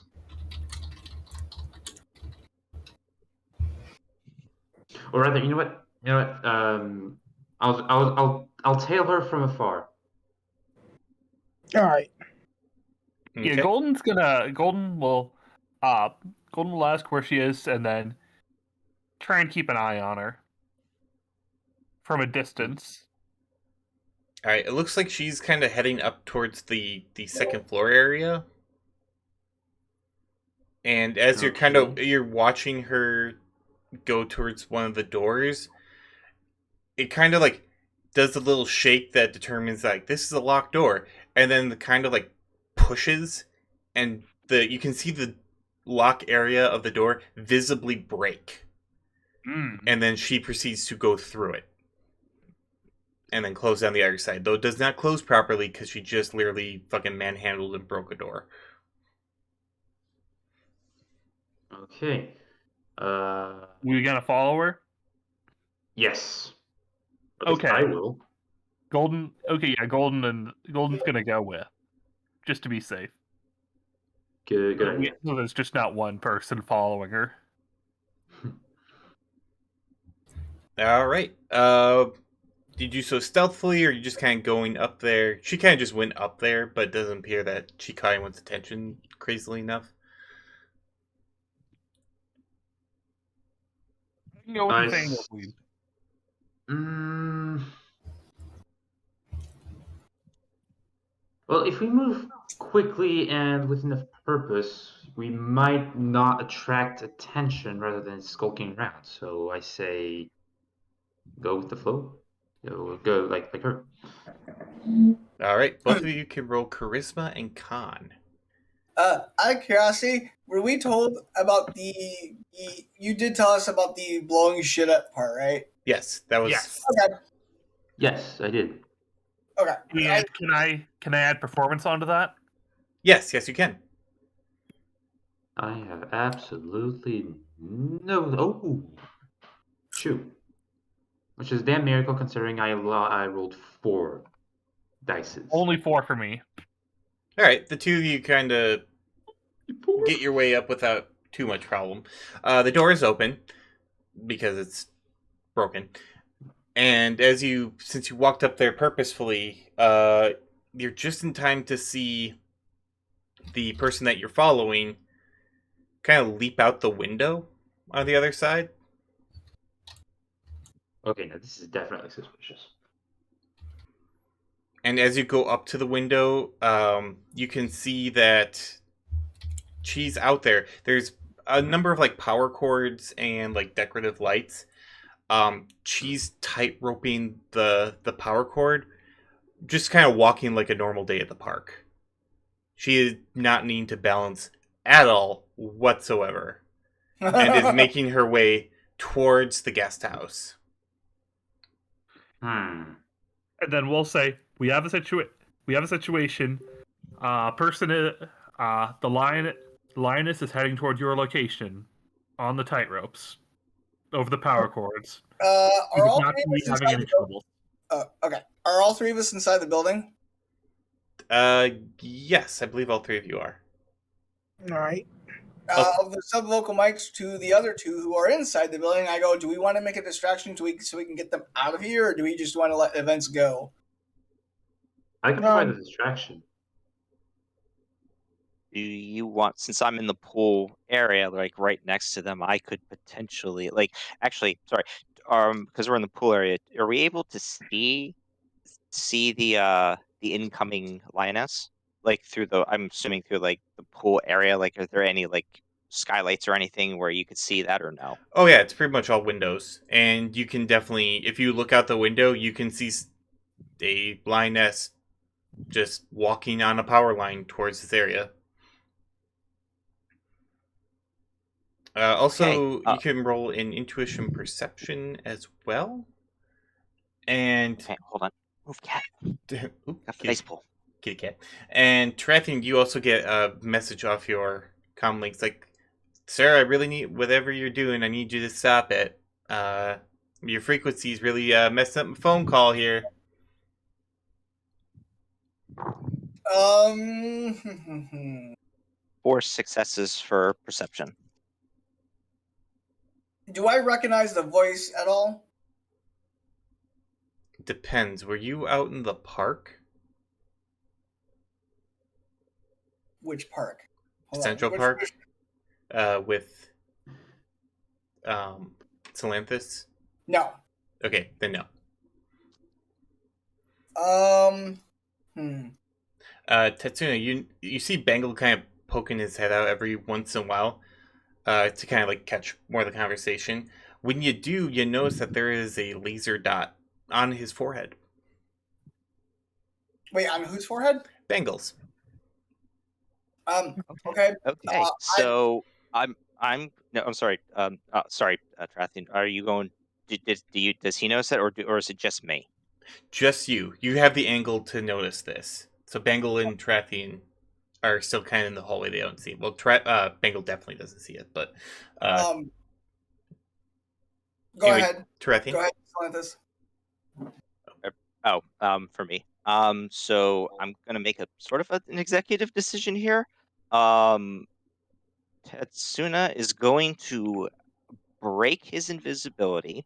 He's going to start running at full speed toward Bengal, and he's going to scream at the top of his lungs, and looking at the group there with whoever was there, Keldrick and Amaret, and say, "Sorry to interrupt, but you may have a potential assassin coming your way."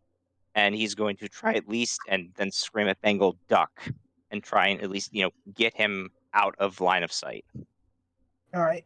I will hear him and put him stuck as quickly as I can. All right. So And I will follow suit as well, getting out of line of sight as possible. Or out of the way as fast as possible.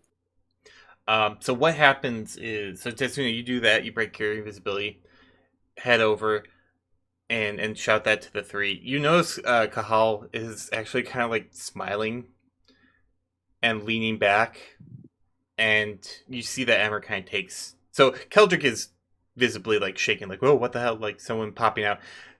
Kahal basically kind of knew that you were coming. Like he saw. Not I didn't think I would roll high enough to be able to beat him. Yeah, and you hear him kind of like lean over to Emmer and be like, "Here comes the good part."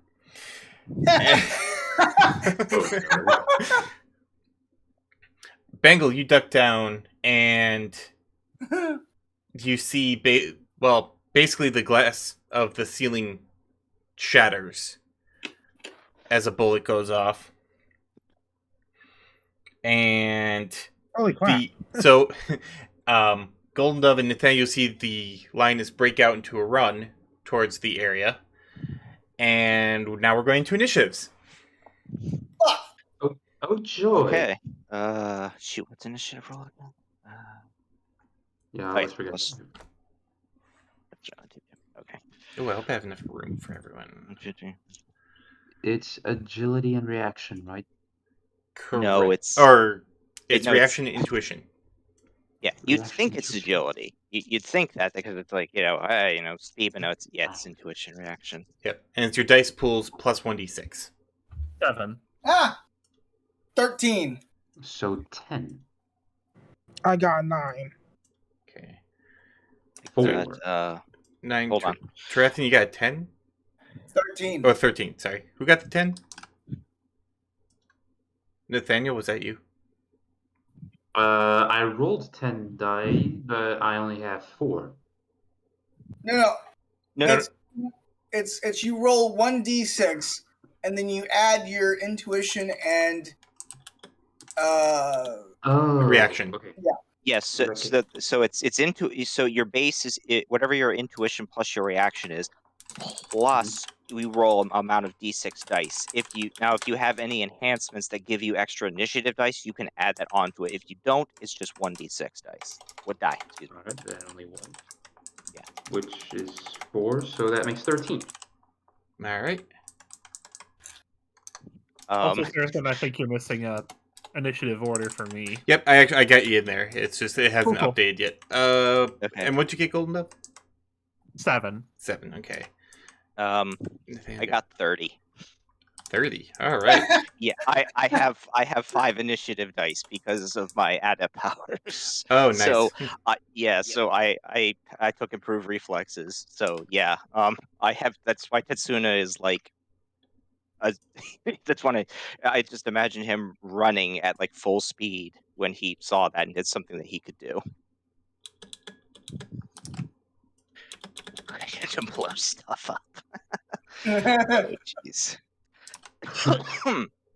I mean, we kind of saw this coming when, is it time to blow shit up yet? Okay, well, time to prepare for initiative, I guess.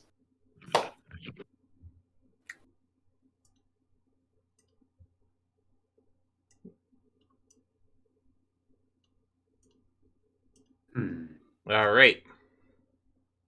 So we're going to start with Slanthus. Or, sorry, with Tetsuna. Let me change that quick.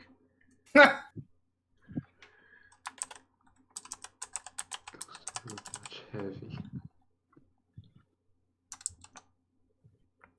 There you go. So, Tetsuna, you are up.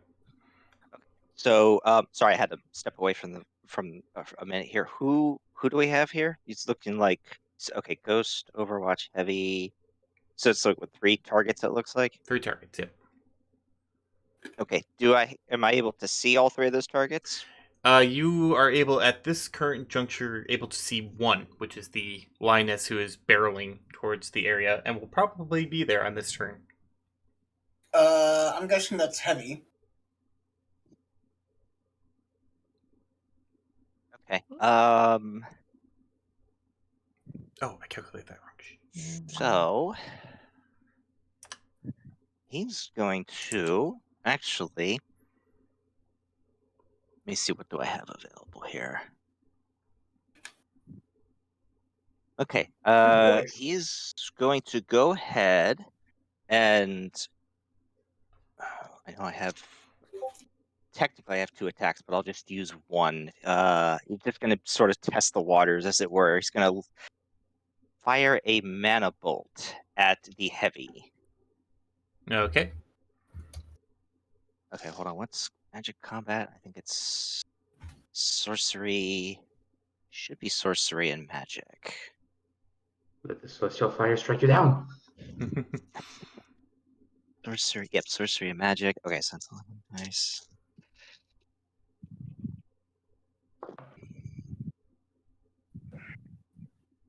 Three.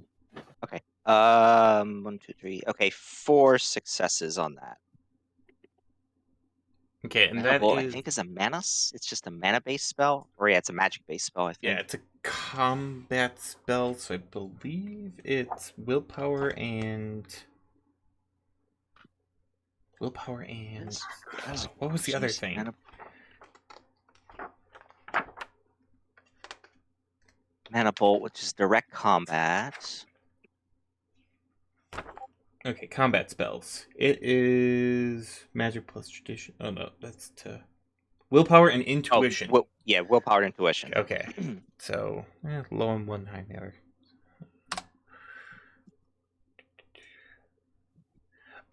So it does connect with the lioness running forward. You see the wire kind of bounce up and down as she takes a hit, but seems to just keep on ticking there. And All right. Yep. Okay. I guess at this point, he's just going to go ahead and sort of put himself into like an active, I guess, dodge state. I guess that would be if. Yep. I guess a defensive state or something, like, so that he can react or anything like that to whatever comes next. Right. Dodge, which adds your athletics to your dodge roll, or to your dodge roll. Yeah, that one. And then the drain. 1, 2, 3. Oh, resisted all the drain. Okay, cool.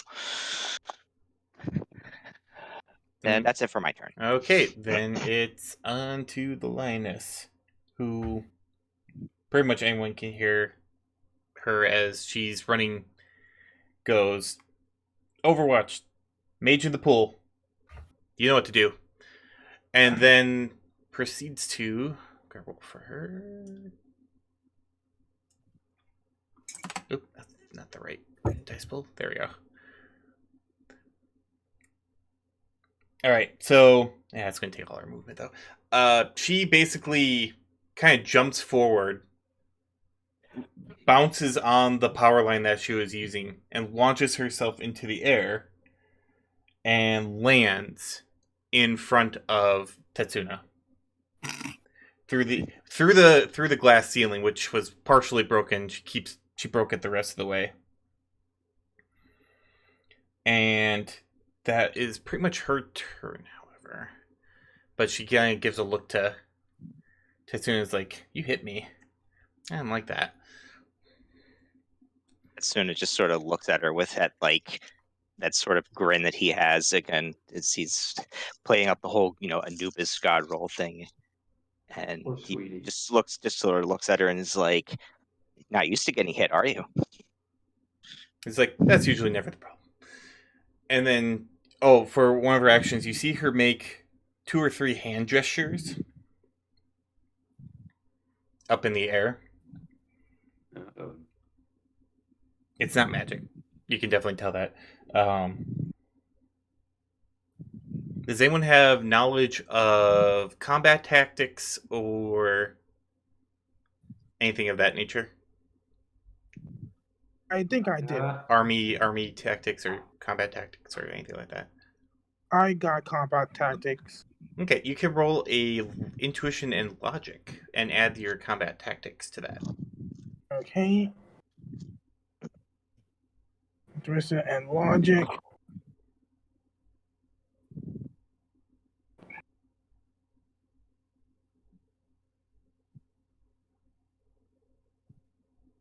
A 4.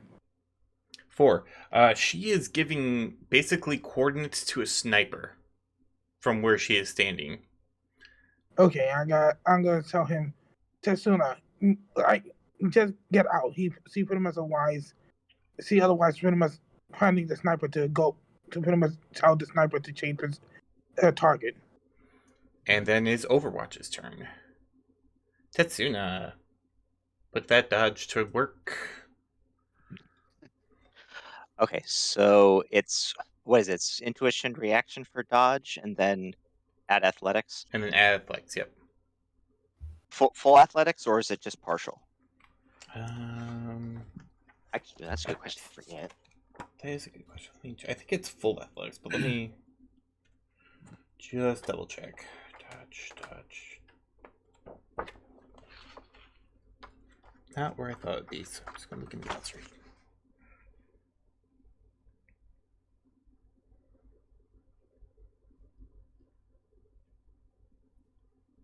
Not in the glossary. All right.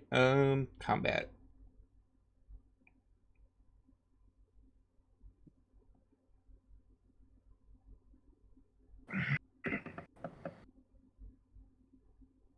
Oh my god, really?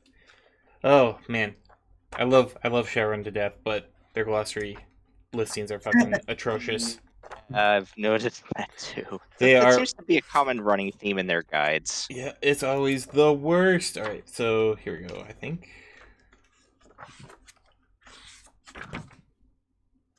Athletics. Full defense actions 43.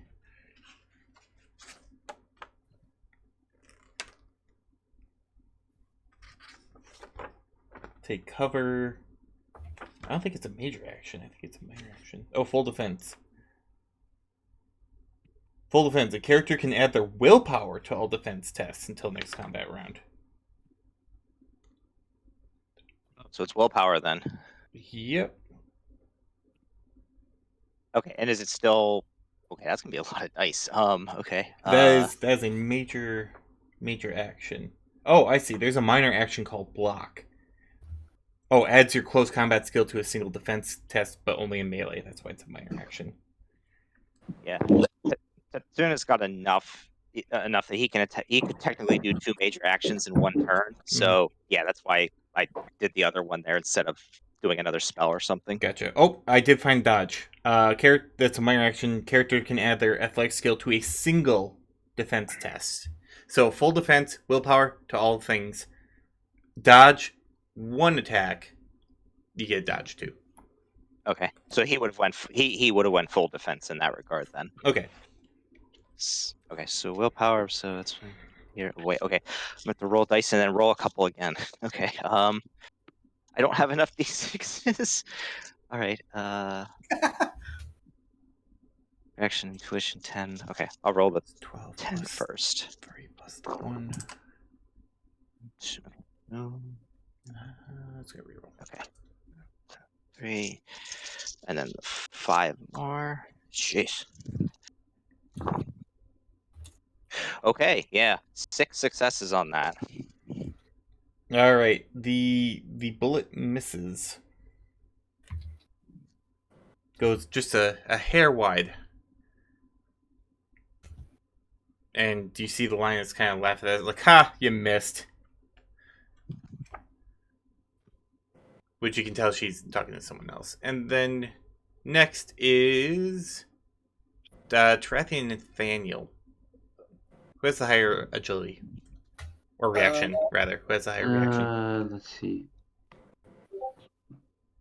Reaction, I have 5. You're first then. Alright, yep, Nathaniel, you're at 13 plus. Okay, so Do I see? Did I see the shot? The sniper shot? Or where it came from and such? Intuition and perception. Intuition, perception. Which means 9. And 5. Holy crap. Yes. Sometimes you get lucky. It's it definitely came from one of the bigger trees that is in the area. Someone has made themselves a little perch, it seems. All right. In that case, I whip out my pistol and I fire a couple of shots. And at the same time, I jump out the window myself to get to the tree so I can see better. I'm firing blind right now since I don't know exactly where it is, but I'm Right. trying to distract it. Okay. Give me a high or low. Let's go low. Okay. Go ahead and take your shots.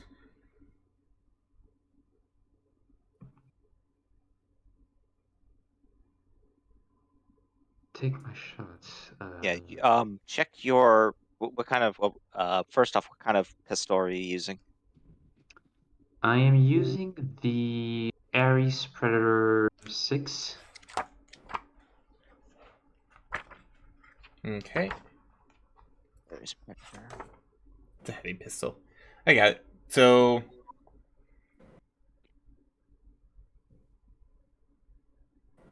Probably won't have anything with long range. yeah, actually that probably you're probably out of range at the current moment, considering how kind of high up the tree is. Ah. Hmm.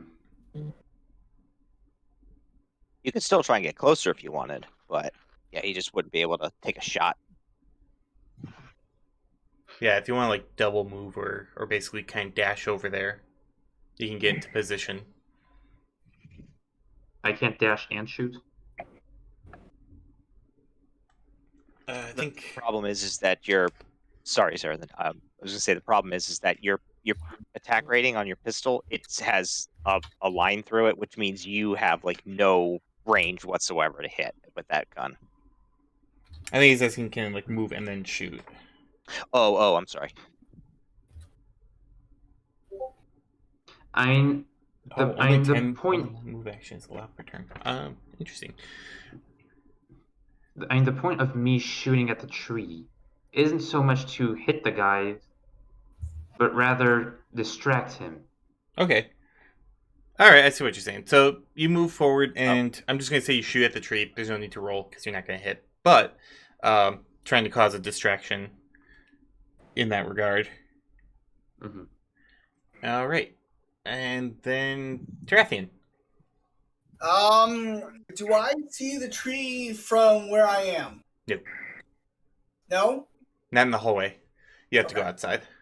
Okay. Is there a room I can duck in? Is there a room I can duck into or a back door? They're both. You take the back door, or you can go into the kind of the dining-ish area. Is the dining room on the same side of the place as the tree? Yes. What about the back door, the second door? Is that also on the same side? Yeah, I mean it's a very tall tree, so pretty much you can leave anywhere and get a view of the tree Okay. or the perch.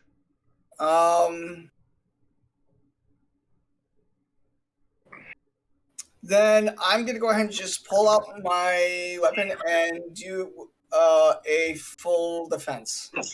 Okay. Only full defense. And then it is Ghost. see, he was there. That means he has 2 targets.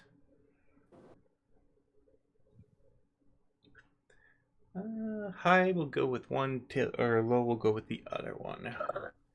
All right. Tarathian, please make me an intuition perception check.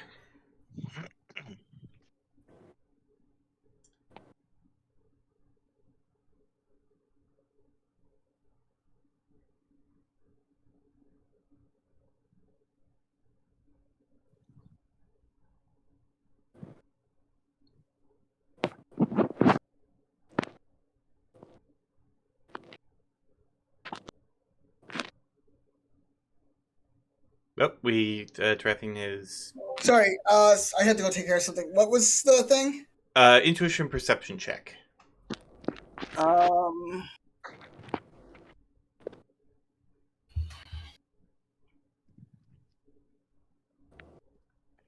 Okay, that's gonna be 7. That's gonna be 2. All right, so you were caught by surprise. Do you have danger sense or anything like that? No. Okay.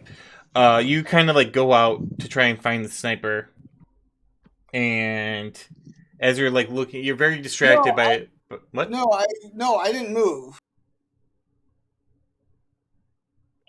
Oh, you're just in the hallway in full defense? Yeah, I was just in the hallway. Okay, well then in the hallway, you're kind of like you're full defense and looking around, and you hear behind you a voice say, "You should just let me finish my call on my ham radio." And you turn to see a draconic saber wolf with a pistol that's firing right at your forehead. Fuck. Okay, so then I need to do a dodge then, I take it? Yep, so it's going to be just reaction, but you also can include your willpower because you have a full defense action going. Yay! That might just save me.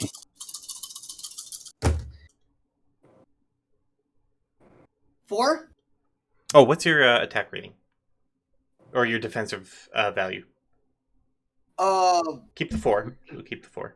But right. No. So I'm just thinking that's body plus armor, yeah? So that's going to be 8. 8? Because armor jacket. Okay, so no. Okay, there's no edge loss. Okay. All right then. Let me get his shot. You got 4, you said? Yes. Okay, so I need you to roll me another one. Same thing. Body and... No, it's a reaction, intuition reaction. What happens is he fires, you manage to just dodge out of the way, and then as you're... reaction this time, or is it going to be also include the willpower this time too? It's technically the same attack, so it's going to go off intuition and willpower, no reaction. Okay. Oh wait, intuition and willpower. Sorry, reaction and willpower. Okay, I was going to say, hang on. Sorry. Glitch. Ooh, all right. Well, luckily he didn't do great on either one. So what happens is he fires. You kind of like just dodge out of the way. You're like ha, and then see a second gun on his other hand that he then fires on you. This one not so lucky on the moving away from. That's on a glitch. So 0. That body and armor for you. That is going to be 8. Yep. Go ahead, roll it. Okay.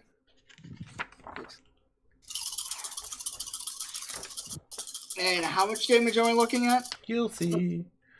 Frick.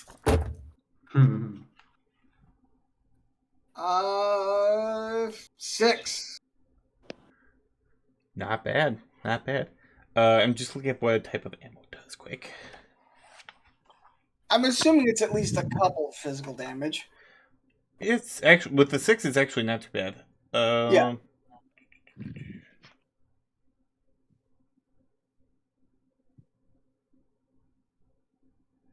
It's. Oh, there it is. Oh, okay. You take 4 points of physical damage Okay. as he kind of pops you in the chest. Can I fall down like I got killed, but did not really, and just sort of play dead for a little bit? Yeah, charisma and con Uh, with modifiers because you just got shot in the chest. okay, so let's see here. So that's gonna leave me with a 3. Crap, because I don't have. You said I don't have con, so. Right. Um.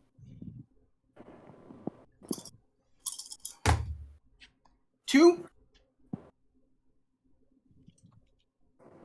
Okay, so he shoots you in the chest, Okay. and then you fall down. And you're like, ugh, I'm dead. He kind of like nudges you with his foot. It's like, that was easy.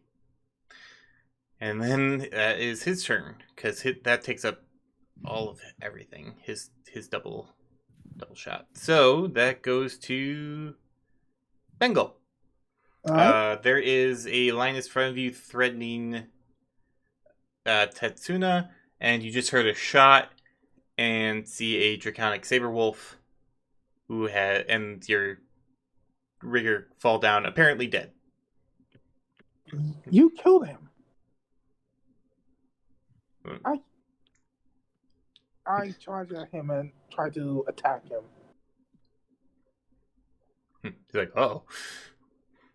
All right, go ahead and make your close combat agility and close combat roll. With my katana. Sorry. Yep. Oh, attack value? Huh? Attack value. Actually, I have the gear up. I can look it up.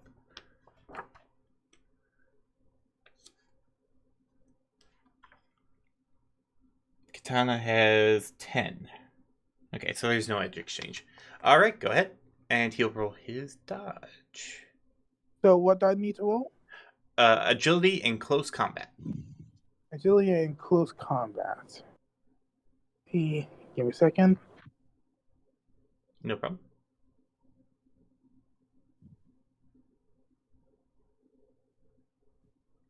Nine. That is a hit. All right. So what do I need to roll for damage again? You don't. Ah, sorry.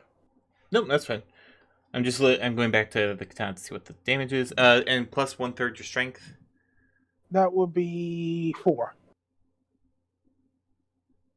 Your strength is 12. No. You say half my strength, right? 1/3 your strength. 1/3. Oh, 1/3 my strength. Blade Oh, is no. 1/3. Bludgeoning is 1/2. Ah, okay. So it will be 2. 2. Okay.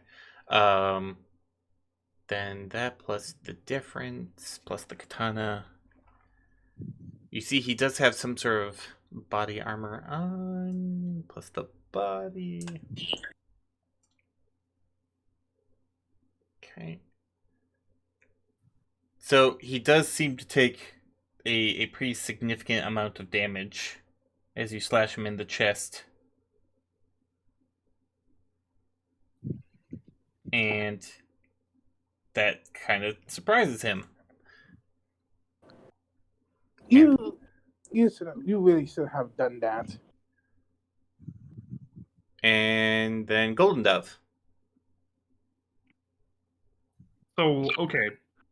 So, who can I see currently? You could probably see. Well, you're running towards it, and no one really. You have to move into the.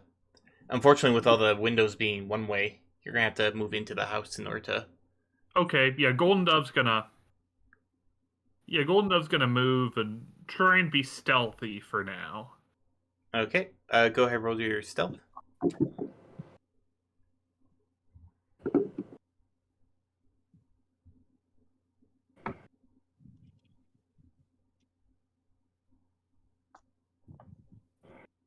Four successes.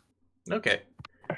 So you move stealthily towards the house, and you're pretty much on it now. And then it is Tetsuna's turn.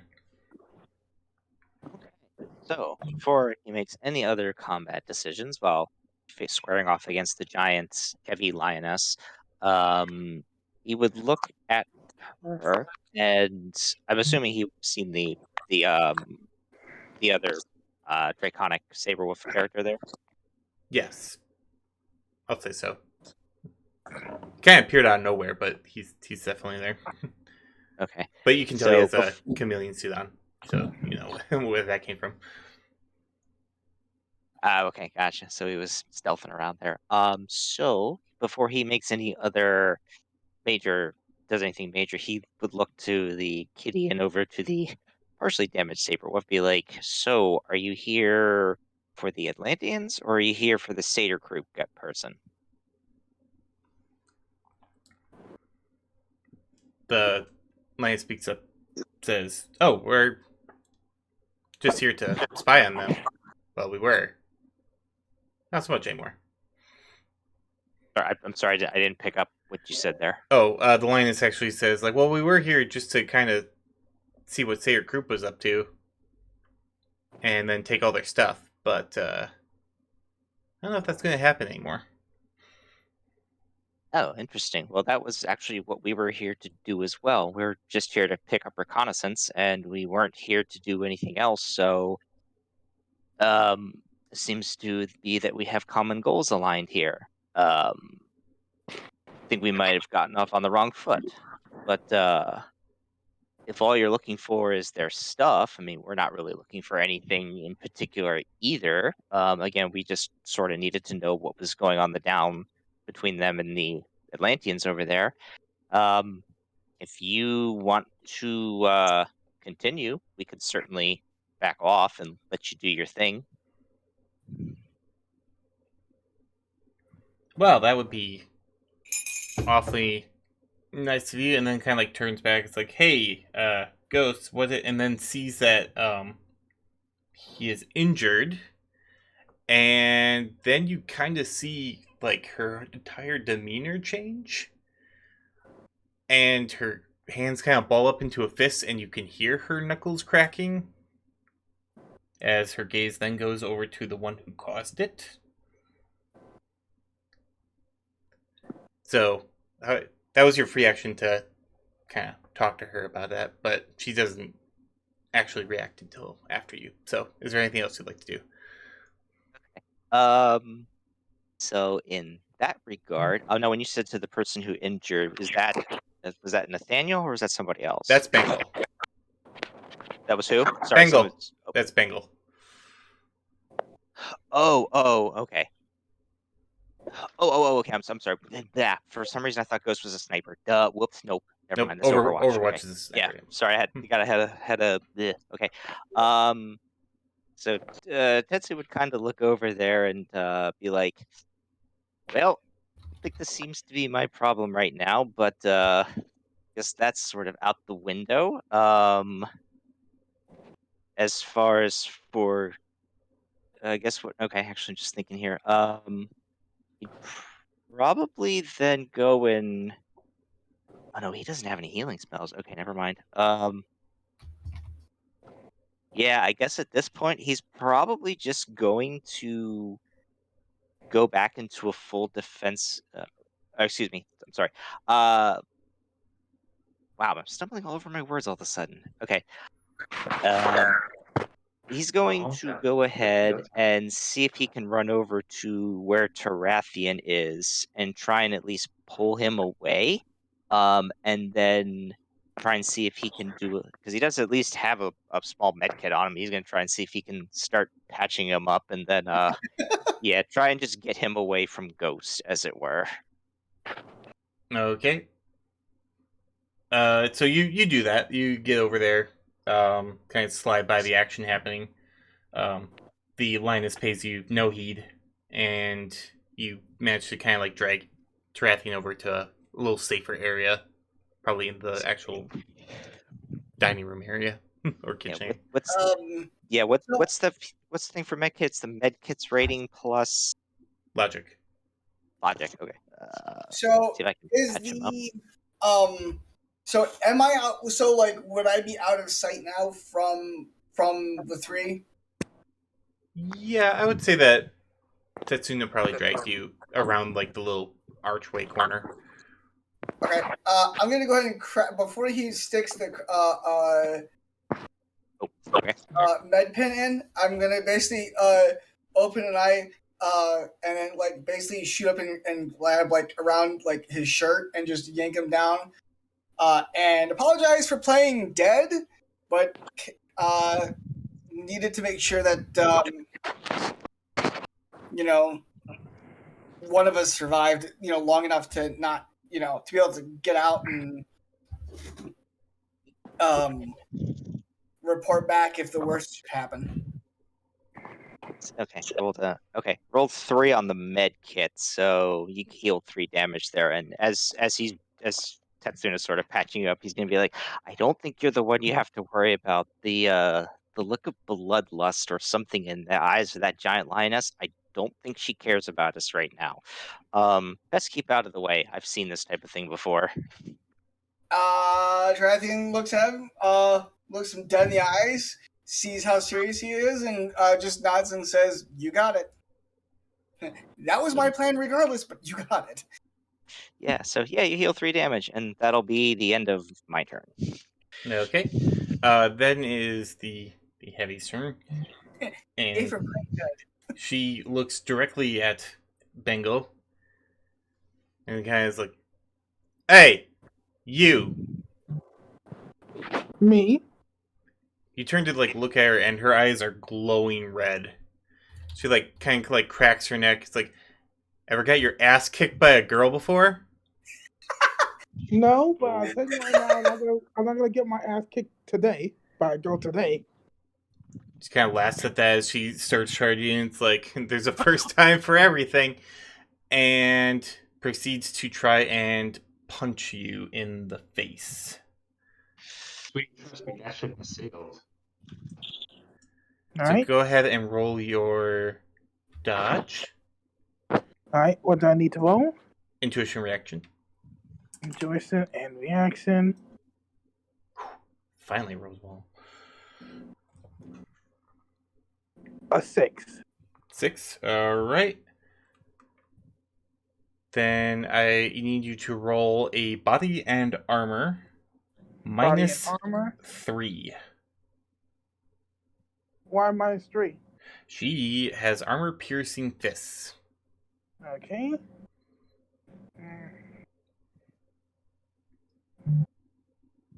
That would be a 3.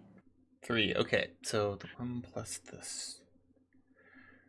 So you are going to take. Oh, that's not as bad as I thought. So you're going to take 4 physical damage as you are punched what feels like through your chest. As she kind of uppercuts you. And I also need you to make a body and willpower. Okay. Willpower. And I need to look something up in case that fails. Because I've not done this. 5. Okay. You do pass. So you get the wind absolutely knocked the fuck out of you, but that's about it. As she goes right for the stomach. She hits like you just got hit by a truck. And just kind of like still eyes glowing, still looking at you with a sneer of absolute contempt. And kind of oh, go ahead. I say, you hit hard for a girl. Kind of, again, her sneer curls up. It's like, all right, your turn then. And it is actually Nathaniel's turn next. Or no, actually it's Overwatch's turn. But everyone's kind of in the house. I'm not. That Disregard that. No. It's like you shut your mouth and don't say anything. Don't give him ideas. Well, there's actually 2 targets. There is someone else outside the house too. So, high, low, and he needs to make a spot check first, because... Okay, and then high-low. Oh, it's going to be Nathaniel anyway. What is your defense value? Defense is where do I find that? Actually, that would be body and the armor rating, whatever I have, right? Correct. Yes. Okay, so that would be 9. Okay. Okay. So I should that... make that 10 because I also have the internal deposits, which I always forget. Oh, all right. No, there's no exchange. So go ahead and roll your reaction and intuition. Actually, enough. 9. He's still Got 1. 1. All right. You need to roll me a body and armor. Oh, actually, let me check this ammo type quick for you.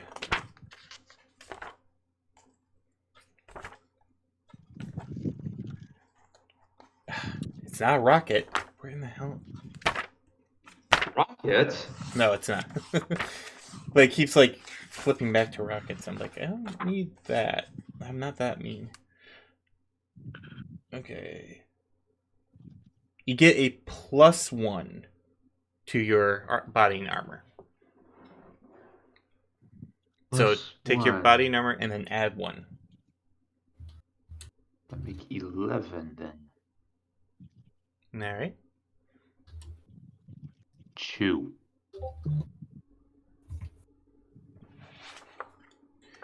This is gonna hurt a little. Not gonna sugarcoat it. Let me just make sure I have. Do you think? The good news is it's not the actual weapon that I was thinking of giving him. Okay, so it's 5 plus. You take. Why is that? So 6 stun damage, electricity, as you are hit with a second shock round from a sniper rifle. And then it's your turn. All right. Excuse me, I'm munching on a cookie. Let's see. So 6 stun damage and are there is there any cover I can use? Oh yeah. Knowing where the shot came from, you can either do a full move and like get into the house and take like full cover.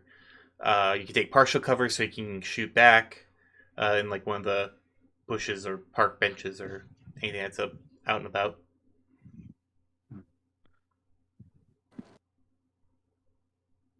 Okay, I'm gonna go for a bush. Okay. So I can still see where the shots are coming from. I'm gonna try a different tactic. So I'm gonna use my drone to essentially ram the sniper. All right. Roll a. It's going to be, I believe, piloting and. What is it for riggers again? It's basically you are moving with gusto your drone. So I believe that is. Nope, that's the Matrix. Piloting's for sure. Piloting for sure. I want to say Willpower? it's going to be probably will. It's gonna. I think to hit another being or vehicle, at least from my hearing, it's a piloting and reaction, Yep, I just I actually... think is what it is. Yeah, driving is piloting reaction, so that is what you will roll. And he will roll Alright. a dodge, but he has a negative because he's at a tree. 4. Yes. Alright, you hit the guy in the tree. I will roll...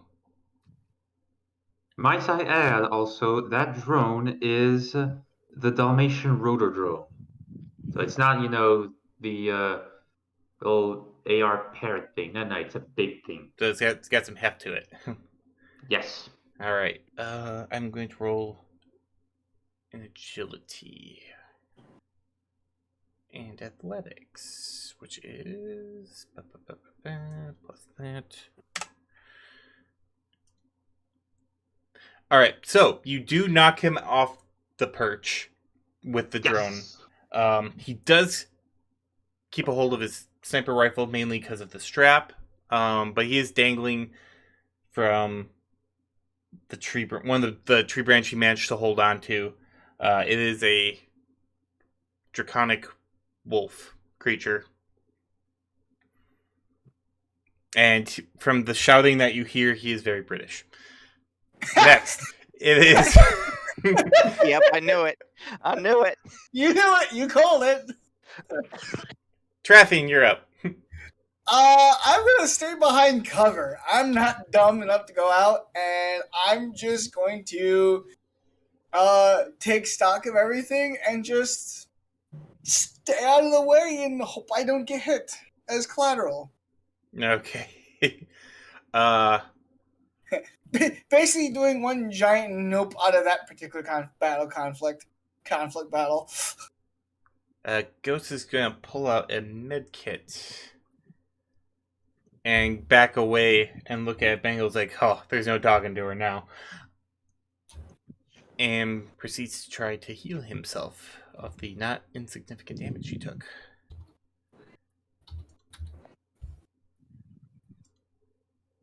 Okay, he doesn't heal at all, but he does heal a significant amount. As he patches himself up, Bengal, it is your turn.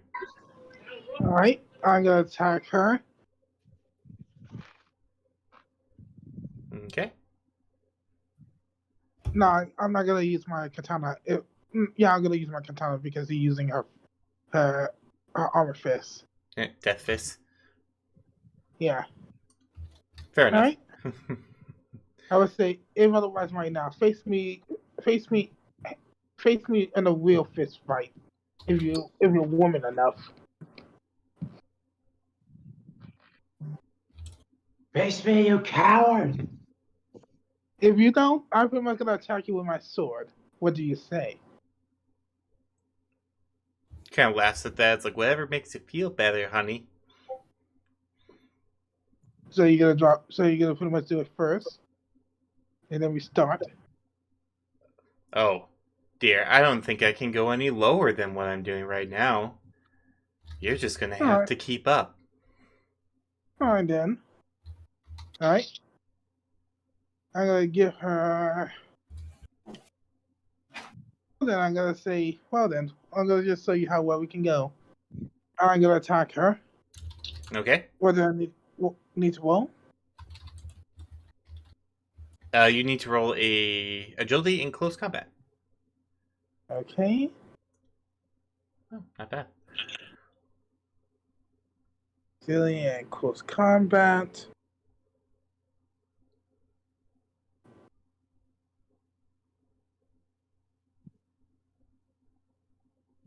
$11.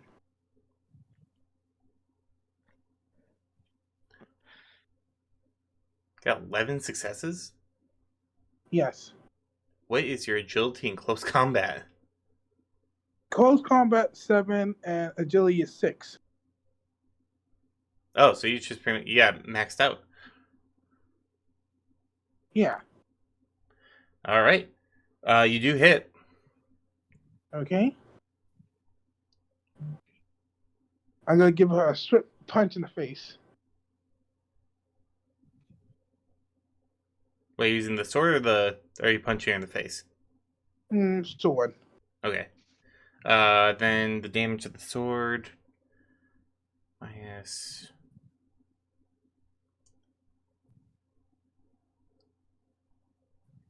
So, okay. So, you deal damage.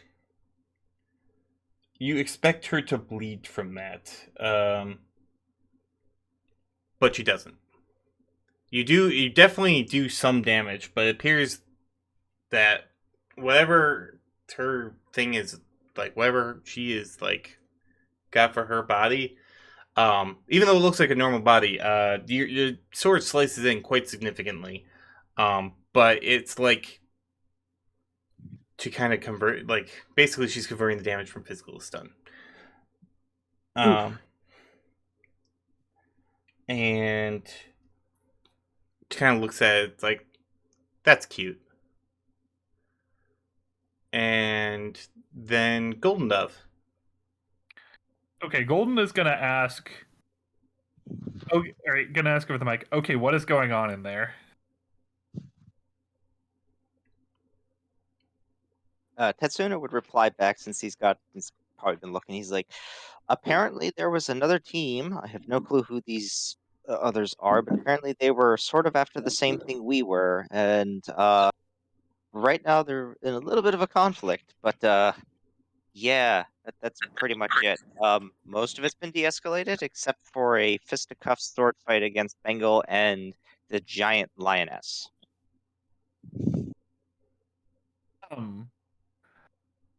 Okay, what do I need? Then that raises the question of what I need to do in here.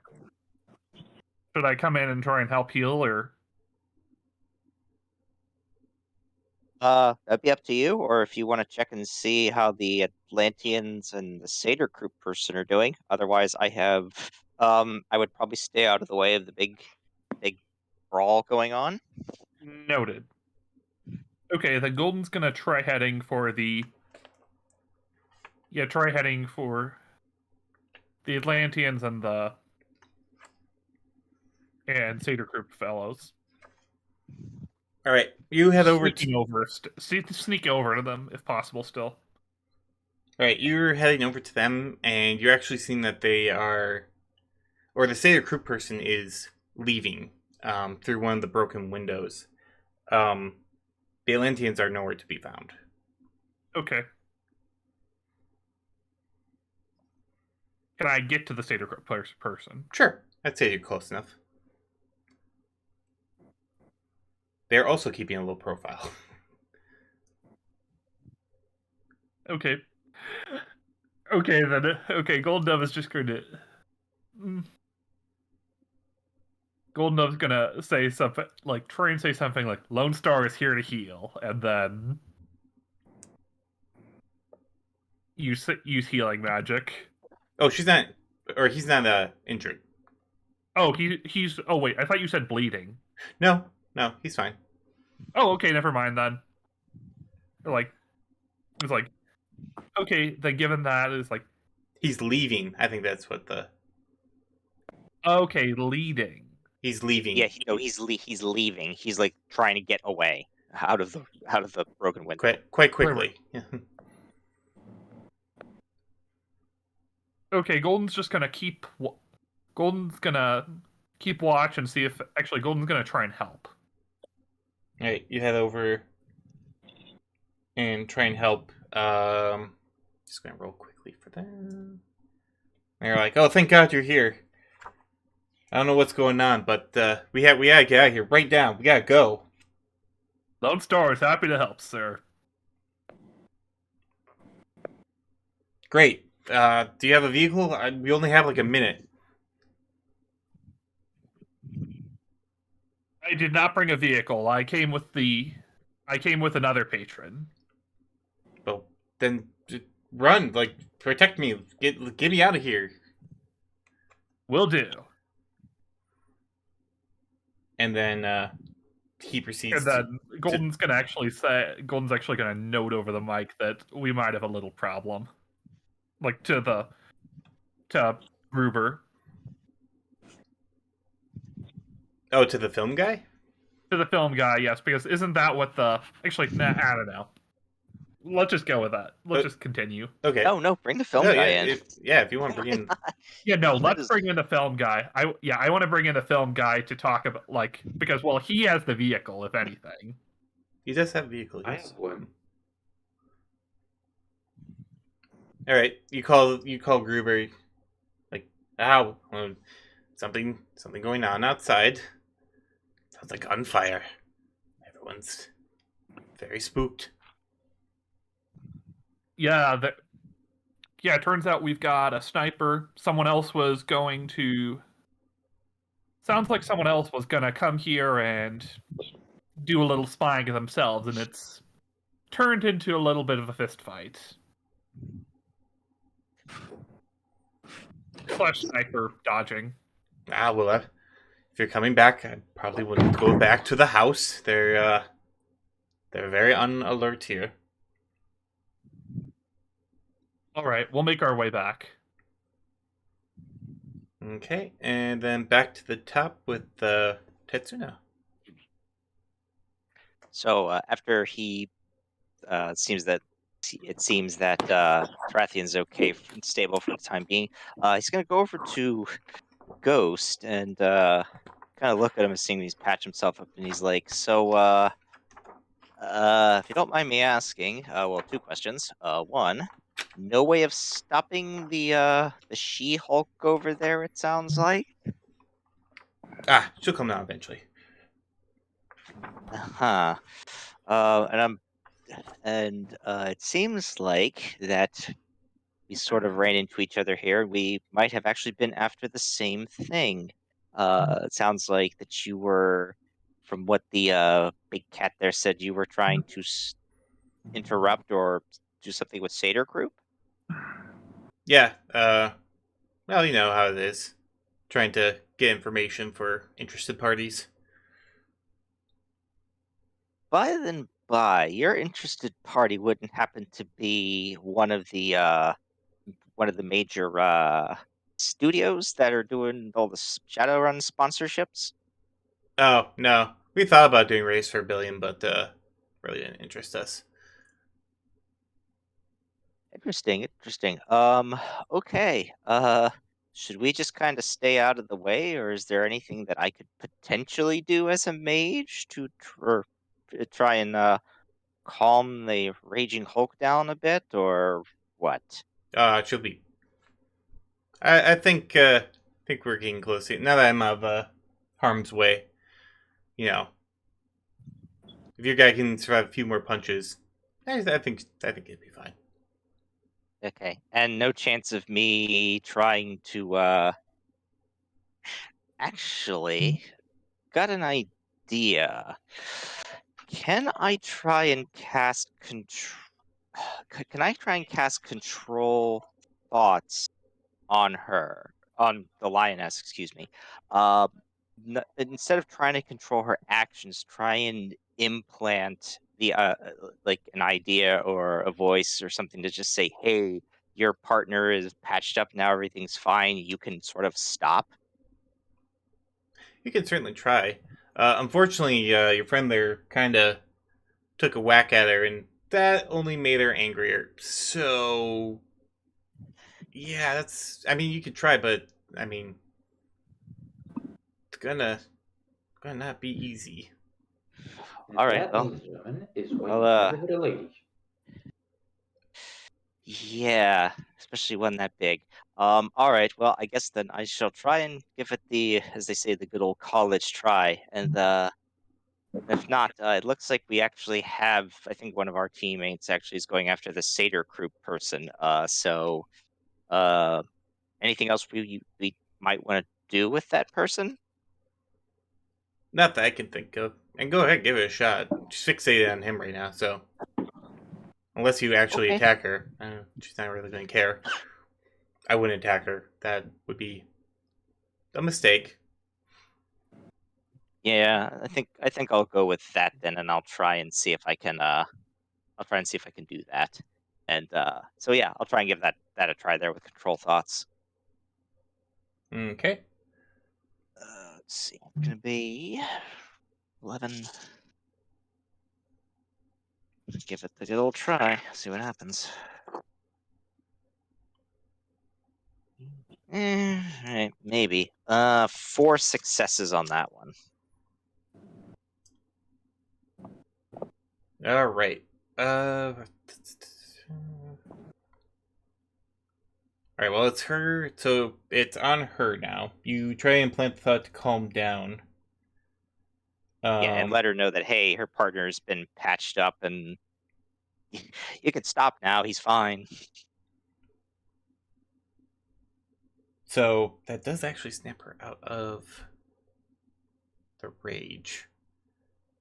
And high or low? For me?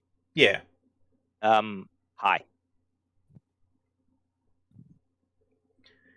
So on her turn, as the thoughts kind of being implanted, looks at the sword that is still probably embedded in her and goes, "That's cute. The problem with this is you brought a sword to a grenade launcher fight and then pulls out a grenade launcher from God only knows where and puts it up against Bengal's chest. And you hear from the poolside, you said you didn't bring the grenade launcher. No grenade launchers." And the lion is like, "But I wanna." Are you really gonna do it in close range? And she has like the most manic grin. It's like, yeah. You have the feeling this isn't the first time she's done this. Alright, do it. I dare you to.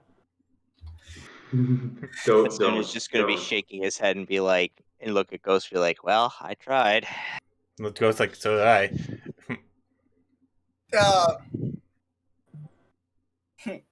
At this point, Tarathian just like watching what's going on and starts rummaging around to see if there's any popcorn. All right. So, at being egged on to do it, she is going to fire the grenade launcher. Go ahead and roll a reaction and intuition. Reaction and intuition, right? Yep. She's going to spend her edge to reroll failures. Launcher at point blank range. This is gonna hurt. Can I use the edge? You can. Okay. 1 edge gets you 1 reroll. 2 edge allows you to pop up by 1 pip. Okay. A6. Oh, you almost did it. So you feel something hit your chest as she fires the grenade point blank into your body area, causing both of you to explode. I will roll for her. You need to roll for you. That's going to be so you're at ground 0. And that is... By the way, you also see, like, as it happens, Ghost dives into, like, the pool. Because he knows what's up. And he knew as soon as you told her to do it. Okay. And so that is going to be... I'm just checking here quick to make sure. Because I've never fired a grenade launcher at point blank range. So this is fun. It's a good time. Okay, so it's body and armor. It's body and armor. Okay. I always thought that firing a grenade launcher at point blank would be one of the major milestones of college. And then roll for her. Okay. Ah, shit, that was the wrong button.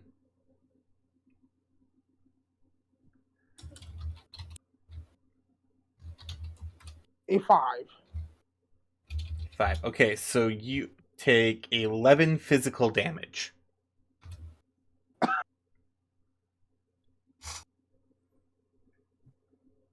As both of you are kind of blown apart.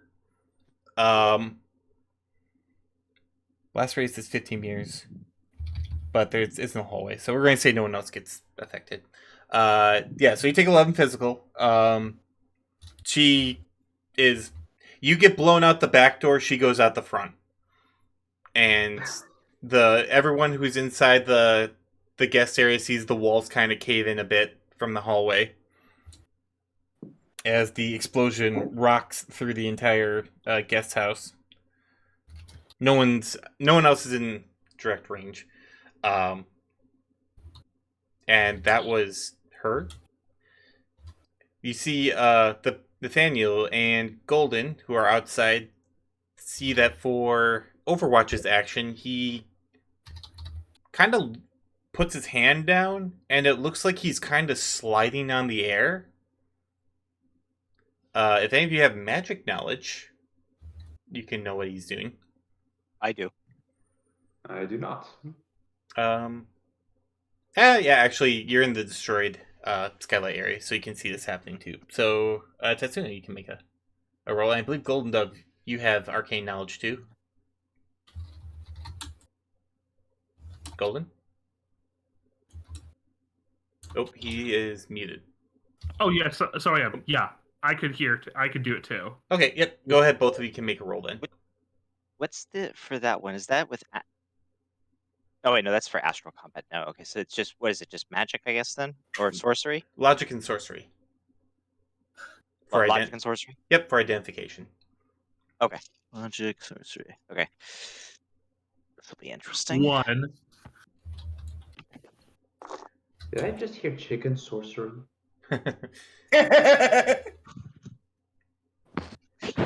Four successes for me. Golden Dove, he's actually not casting magic. It seems to be some sort of ability he has.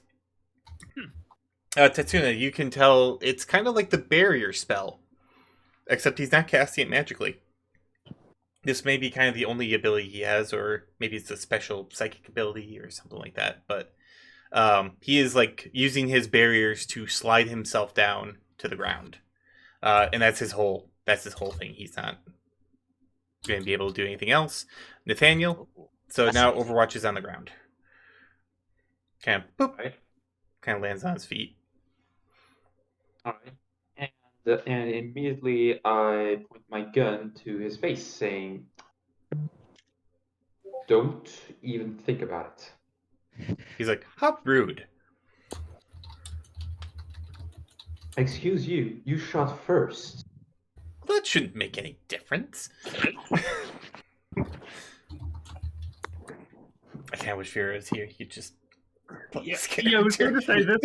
He is apparently trying to watch This this. is a very Vera response. He is trying to watch the stream, but apparently his net's giving him pain. He keeps skipping on the stream, so he can't see. But I messaged him about it. Nice. I'll have to be best rendition. But yeah, so that's kind of his interaction. It's not his turn, so he can't do anything else. Other than that, though. Oh wait, it was Overwatch's turn. No, Overwatch used his whole turn to slide down and get on the ground. It's your turn. So you pointed the gun at him. Yeah. I mean, it's the restroom. I'll be right back. Yep, no problem. No, if that's it, then Tarathian, you're up. I'm just gonna keep rummaging around to see if I can. Okay, let me ask you this: can I find any popcorn anywhere in the kitchen? Yeah, you can find some popcorn. As like you can find some popcorn as like the cabinets kind of like popped open from the shockwave. Okay, I'm gonna go ahead and find some popcorn and shove a bag of microwavable popcorn in the microwave. Okay. I mean, the show's pretty much over at this point. It is actually I'm not being stealthy at all about it. Standing up and everything. Ghost comes up from where he dived into the pool, looks at the damaged walls. Like, that's about right. Kind of walks over to uses pretty much all his movement to walk over to where the lioness is on the ground laughing and goes, "Now what did we learn?" Aside from nothing, as usual.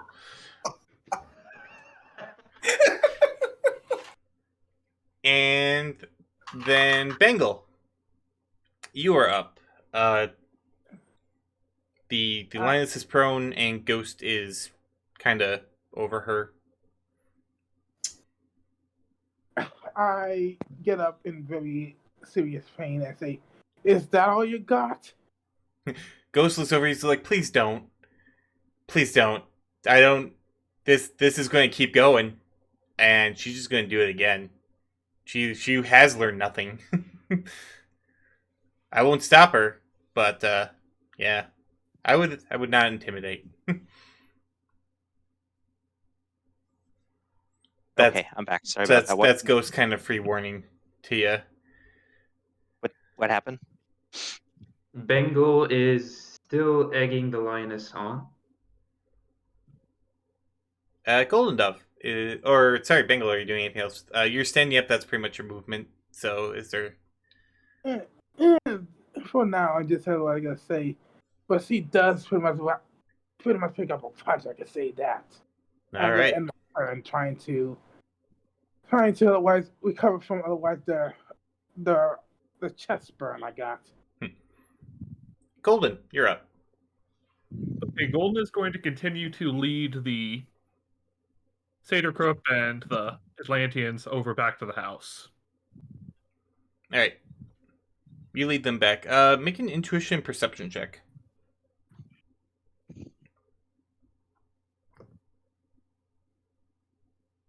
1. Actually, Okay. hold on. Oh. I'm going to do an edge to pump it up to 2. 2. You see as you're kind of like going towards the house, and obviously Siren's starting to head this way at a very rapid pace. There are people running from the edges of the perimeter of this garden area. People you didn't see before. People like their faces are kind of covered up. You can't really tell anything else because of the shadows and whatnot, but there definitely were people that are now scattering. People that they're scattering from and they're heading away from us rather than toward us. Correct. I'll note that on the subvocal that there were people scattering as I'm taking them back to the house. Well, right now after that little explosion, I think the whole neighborhood heard us. And then Tetsuna. Well, in actuality, so Bengal, unless you're going to attack, we're going to go out of initiative because she's out. She snapped out of her rage. So aside from that one little last bit, and we don't think that you should attack. Ghost is there to. No, please don't. Yeah, please don't attack. I just give her a middle finger and then just stop. She kind of sticks her tongue out at you, like kind of like gives you like a weird face, and I give her a real face back. Grins at that, and meanwhile, Ghost is like, "All right, we probably should leave. I got the footage before this. Let's just go." He's like, "I have 5 rounds left," and he's like, "I don't care." You need to. We've seen enough, sweetie. Aw, you always ruin my fun. Yeah. It's like, yep, we're big jerks. Come on, Overwatch, let's go. And they proceed to kind of just run off. Tsuna would like to, just for fun, he'd like to cast invisibility, or improved invisibility, and he'd like to try and follow them for a little bit. Not at a distance, not to try and confront them or anything, but just to see where they go. Okay. So like not to intercept, just Right, yeah, just more as I guess more like following, like reconnaissance type following thing. Alright. Go ahead and roll a body and strength. Basically keep up. Body and strength? Okay. Yep. Endurance check, basically. Okay. Yeah, hold on, make sure I get the right amount of dice. That's a leaner. There we go. Okay, let me use edge, bump one up. Okay. I was going to use both my edge.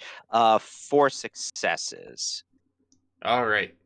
So you actually do manage to follow behind them. They do kind of a sprint out, and then as the police sirens kind of mobilize on the area, move out and get that in just a bit of what you see. But first, Golden Dove, you see the crew person kind of like looking around in confusion as you get back to the house.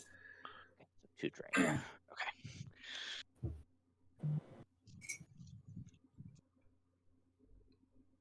And he's like, "That's weird."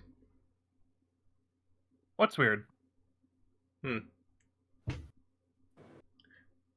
Well, the Atlanteans said to get out of the house as soon as possible, and that there'd be an attack.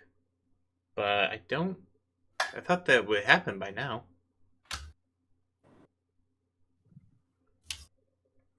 I thought that was the attack. No, I don't think it was, or maybe it was. Maybe I'm mistaken. I don't know. They're very cryptic. Hmm. We'll all stay by you just to be sure. All right. Well, thank you, Lone Star security person. And Golden Dove gives a salute and a sexy pose in response to that. All right. Why is that not working? Anyone else? So we had Tatsuna moving to follow the 3. Golden Dove is with the Sather Group person. Tarathian, what are you up to? As you hear sirens. I'm going to start working my way out of the the area of operation. So basically, getting the hell out of there. Okay. Yeah, I'm gonna do the same thing. So I'll just I'll summon my van so we can get the hell out of here. All right. You summon your van and get the basically kind of pile out with Tarathian, I'm assuming. And if anyone else wants to come. Yep. Bangle, your last man standing when it comes to order or to what to do. So, what would you like to do? Well, I'm going to do my best and try to get out with the guys. Okay, so the 3 of you pretty much can fair escape. You leave just as like a whole bunch of squad cars start coming in, and as you're getting out, you can tell that a lot of the party is over, basically. And it went out with a bang. It certainly did. So I look at Nathaniel and I go, at least we weren't directly the cause of the early end of the party this time. Yeah, but for once I would very much like for a mission to go without any explosions for once. You know. I nod back and reply, yeah, but knowing our group, knowing those who we run with, that's never gonna happen. And that is why I always have this van handy nearby when I can. Yeah, certainly helped. Basically, it does allow you fair escape with the van at the ready. And then we'll go back. So you guys escape. Tetsuna, you follow the 3 for a while. They end up kind of heading to a van of their own that has been parked aside, putting their equipment in. arguing about the use of rocket launchers or grenade launchers in espionage missions. Yes, because that's the good silent way to do it. I guess what he would like to do is, if he can just overhear anything, like as far as if they mentioned anything, like who hired them for the mission, or if they, had anything else, or if they had accomplished what they were doing, or anything related like that. You do get the fact that they did complete their mission. That the one called Ghost used hidden cameras that they had placed ahead of time and basically caught the whole thing on camera. They don't really say who the client is, except they refer to them as the client. They mention ordering food after getting back to their base of operations. And yeah, they don't really talk much about anything else. They kind of stay in cover. Oh, again, it's mostly just arguing about the use of grenade launchers and stealth mission. So, Okay. Anything notable on the van or anything like that? I'm assuming they're probably using things like, false license plates and all that kind of junk. But anything stick out with their van or anything like that? it's a modded van. So it does look like they could probably change it. You do notice like the false license plates, the paint job that can change, kind of be pre-programmed to change. So, definitely would be a hard van to track, but it appears they, do use the same van because it is modded. Gotcha. Okay. I guess after Tetsuna's overheard everything and when they leave, he'll probably just silently say to himself, like, definitely a professional crew if I've seen one. Well, minus the use of the explosives and things there, and a very interesting bunch, too. I have to keep an eye out on that Overwatch guy. Fascinated by that little magic trick he did. Let's see if I can figure that out. I always like a good mystery. And then he'll probably just proceed to not head back toward the house, but he'll probably just try and well, I guess he's far enough away. He'd probably just try and just make his way back, or try and bum a ride or something. Okay. Yeah, you slipped the net too, and Golden Dove, you're still left at the kind of the house area.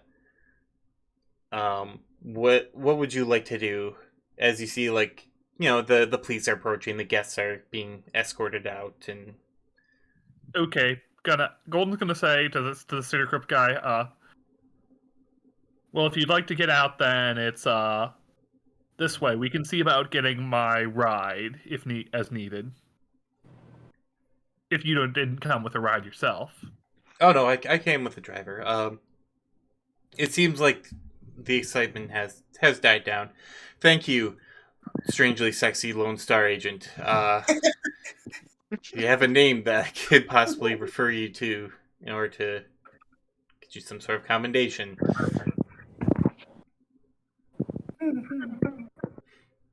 The work, and then Golden shakes their head.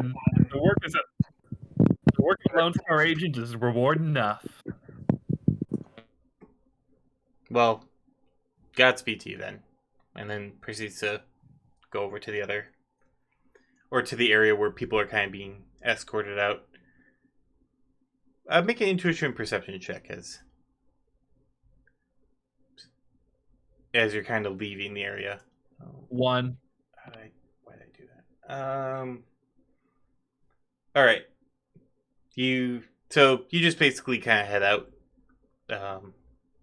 As a lone sergeant, your bluff's high enough. You could probably just bluff your way out. Yeah.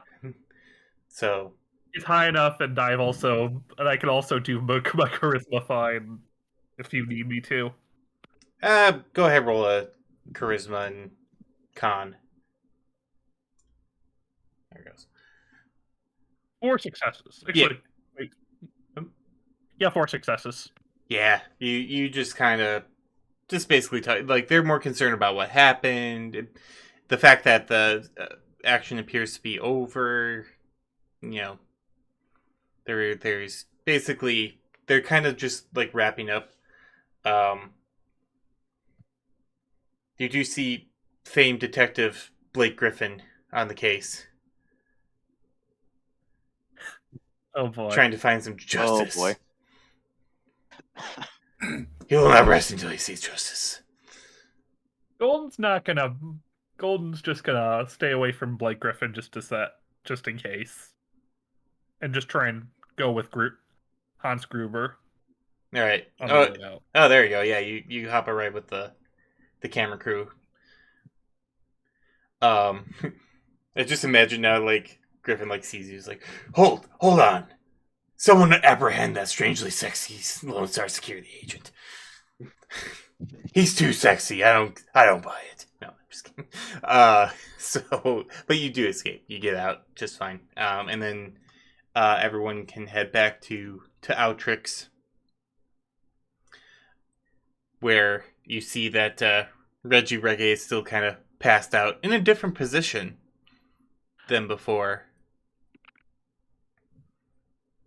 But you know, everyone's still just kind of going about their business, except for like Elijah, who's kind of like poking him with a stick.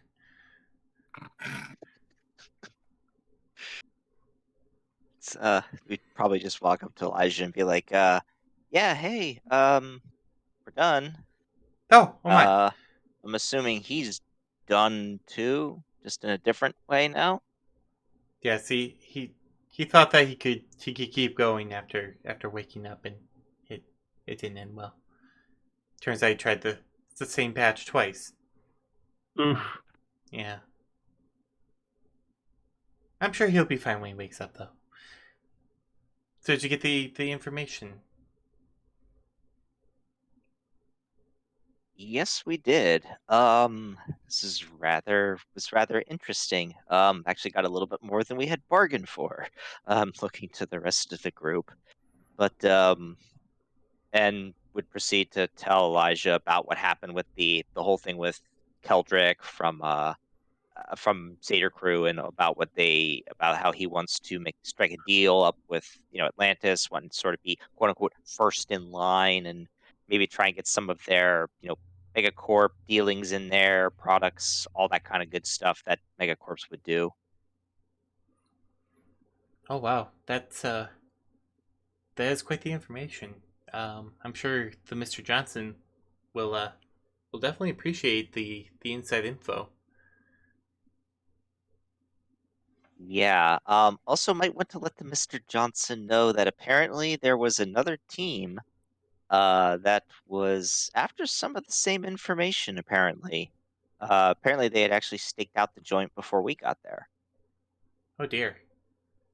Our intelligence didn't gather that anyone else caught wind of the meeting, but I guess something must have slipped through.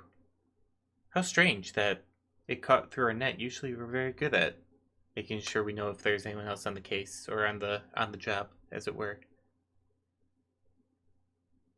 At least most people Yeah. kind of like looks over at Reggie. Yeah. Um, what I would guess is that this group's probably got some insider connections. They were very well Equipped. equipped, yes, and armed among other things.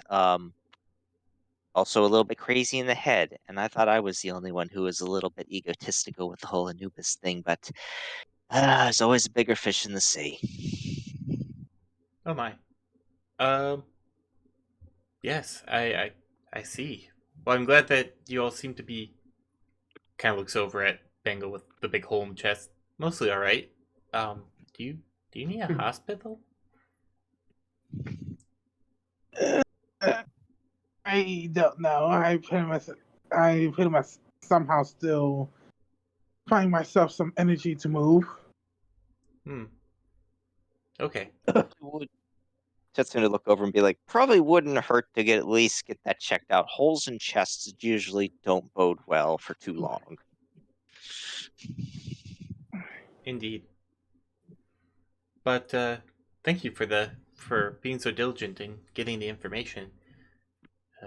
I have your union. It was given to me. Um, kind of like looks, proceeds to go over to like the thing of like empty cookie wrappers and manages to like shake one out that has the 4 cred or the 5 cred sticks in it. It's like, here we are. I knew you put them somewhere close. He hands you each a cookie dust covered cred stick for, I think it was like 43,000 or something like that. 43 and a half, maybe, I think. Yeah, 43 and a half sounds about right. Yeah, 43 and a half. Yep. Correct. When Mr. Reggie regains consciousness, I'll be sure to tell him you did a good job. Thank you.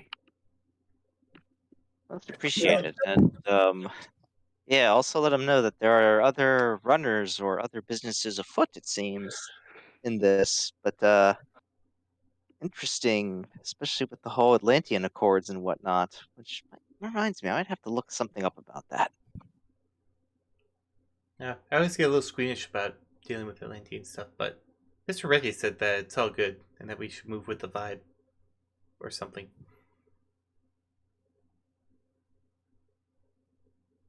I don't know what he means half the time, but I usually get enough to do my job.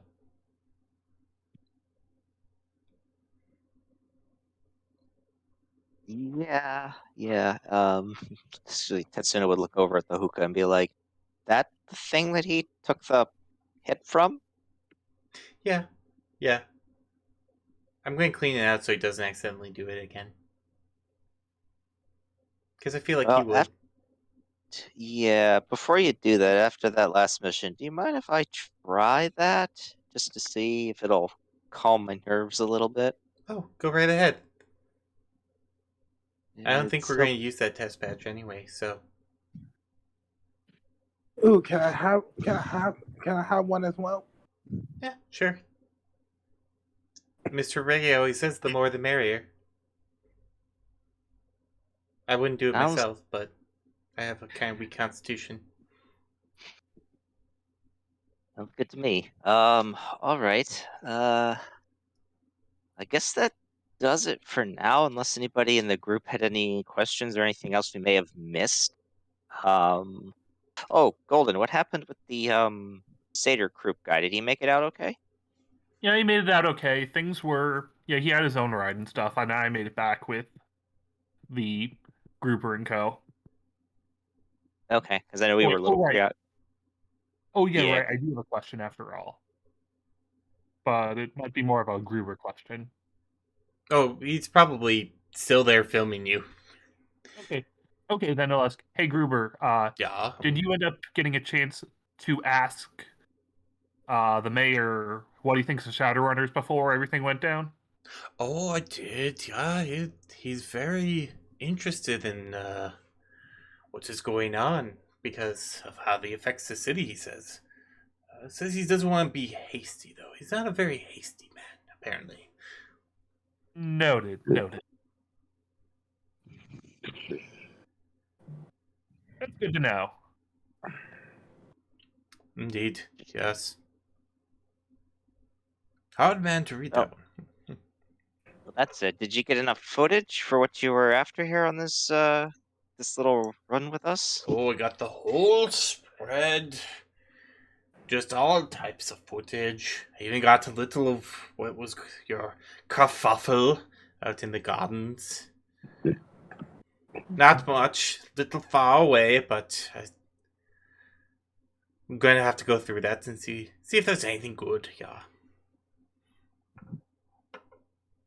Okay. Well, I guess if that's all done, I guess I'm good here, unless anybody else got any other questions.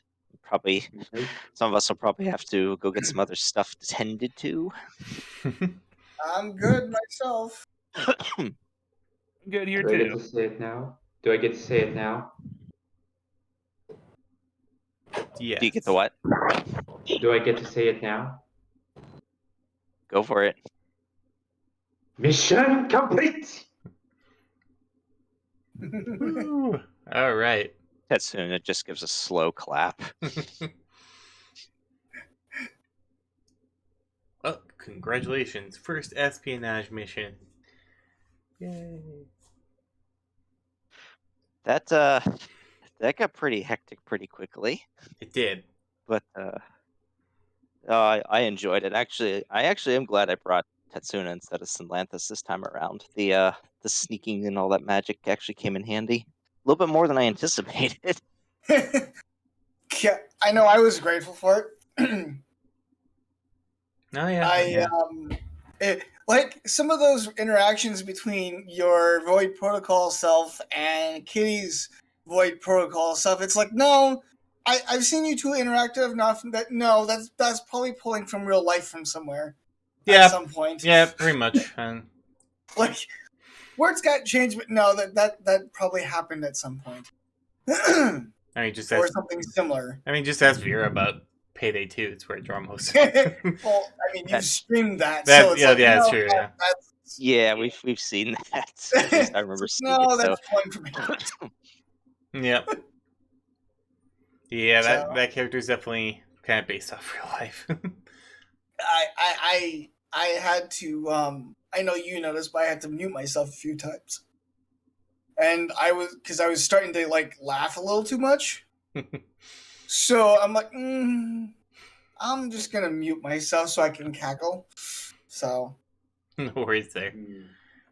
Yeah, this is the first campaign where the entire Void Protocol crew got called out, so I hope you enjoyed that. oh, I did. Yes, that was that actually was- quite fun. that was most fun. Mm-hmm. Oh yeah, good times.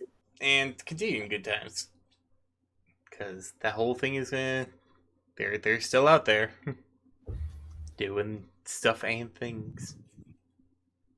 Got to do Kitty's augmented sheet for the first time.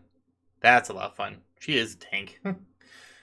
Oh man. Yeah, I noticed that she's a bit beefy. Oh yeah. But considering her role, I'm not that surprised. That is her role. She is the fighter of the group. Yep. If in all honesty, for Ghost, quote unquote, for Ghost trick, what he did there with you, that's like his best trick. Like after that, it's just a normal dude with above average gun pistol proficiency. Yeah. I mean, it's like, well, okay. I was taken by surprise, but it's like, I'm not letting out any opportunity to get passed up. Thank you. Yeah. Same for Overwatch. It's good with the sniper rifle. Has his barrier trick. That's Yeah, I pretty much figured that out after seeing unfazed by the katana attack. Yeah, she actually ignores all wound penalties. So, Alright. yep. It's part of her gift. What was that, Nathaniel? Yeah. Oh, okay. Yeah, she is a tank. She does one thing and does it well, and that's punching people and blowing things up.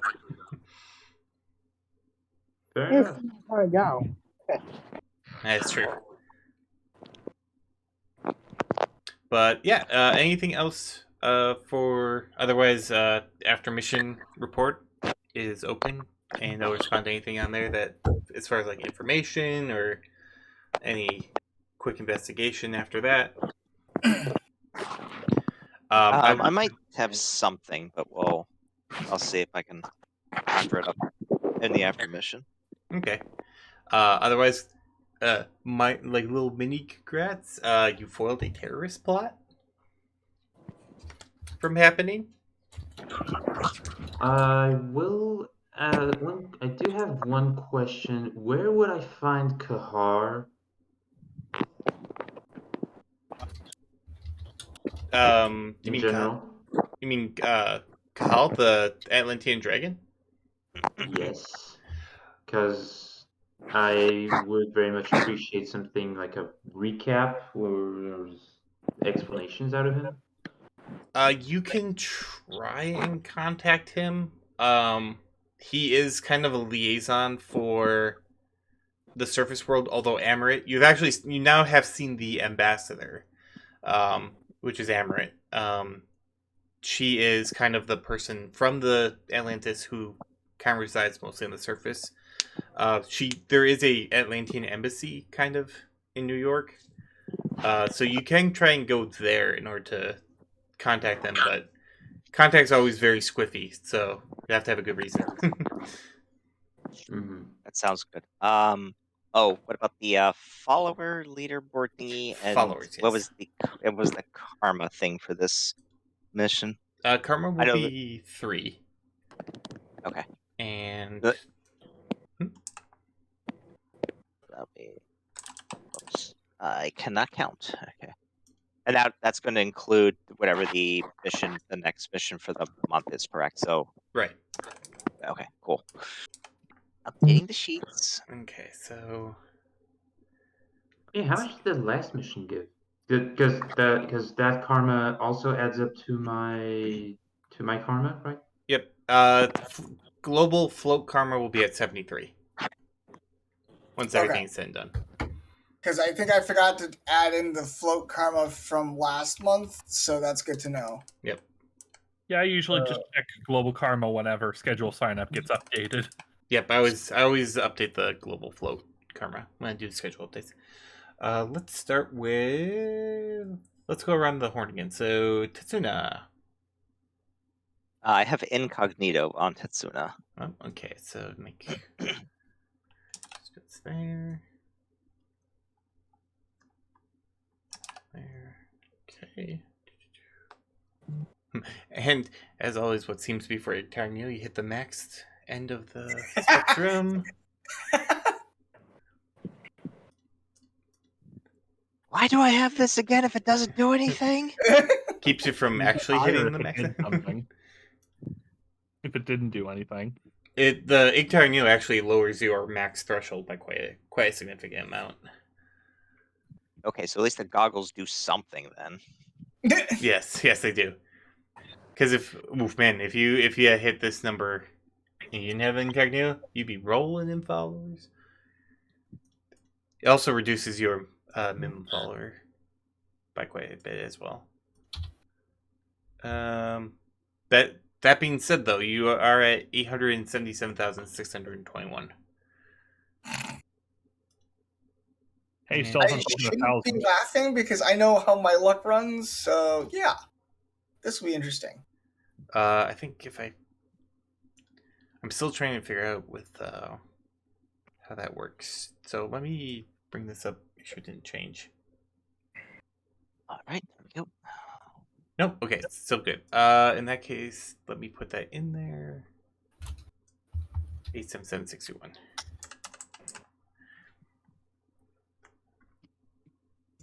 Oh, come on. 7621. And then next will be Tarathian. Incognito. Right, as soon as I see that saved. There it goes. Okay. All right. Pull up your follower count. And then incognito. So, same stats. Oh, significantly less. So that's 09252 plus the new number you got.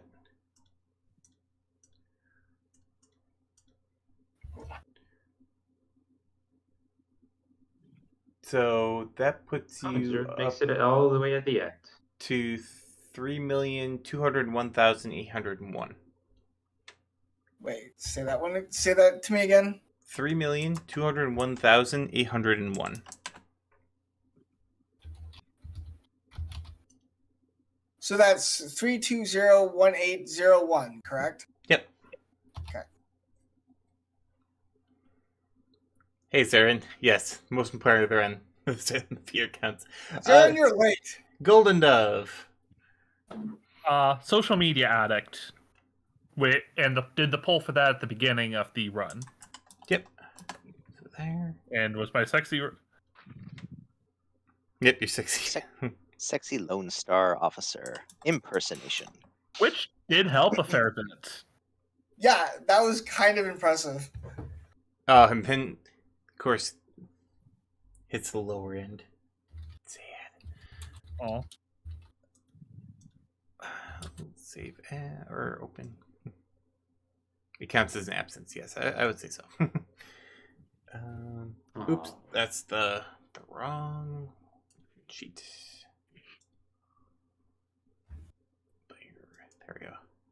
All right, so that plus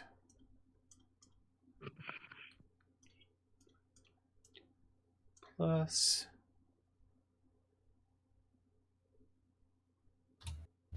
Well, the good news is at least his social media addict raises the minimum. It does. That definitely helped. You are at 4,104,958. Yay, right. I'm starting to drift behind even more.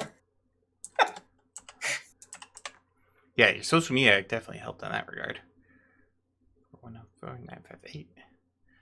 And Bengal, what do you got? I got Adrenaline Junkie. Adrenaline Junkie, okay. Plus 3 rocket to the face, plus standard. So this goes down. This goes up.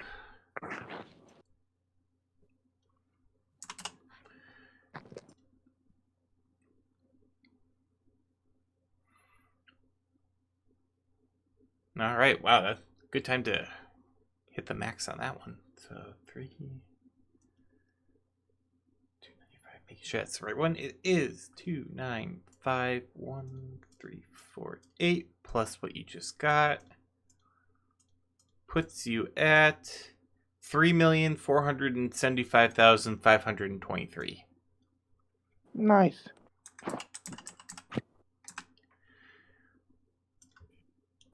Boom. And last, Nathaniel. Wait, 3-4 or 3-0? 3475. Okay. Nathaniel, did you pick up a perk? I did not pick a perk. I should at some point. Yes.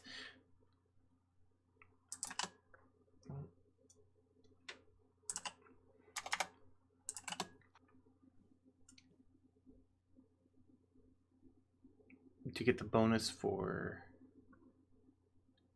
slightly behind, so that will be okay.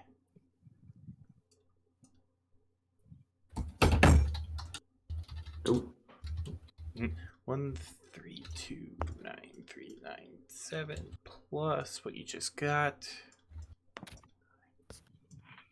8. You're at 1,688,475. nice.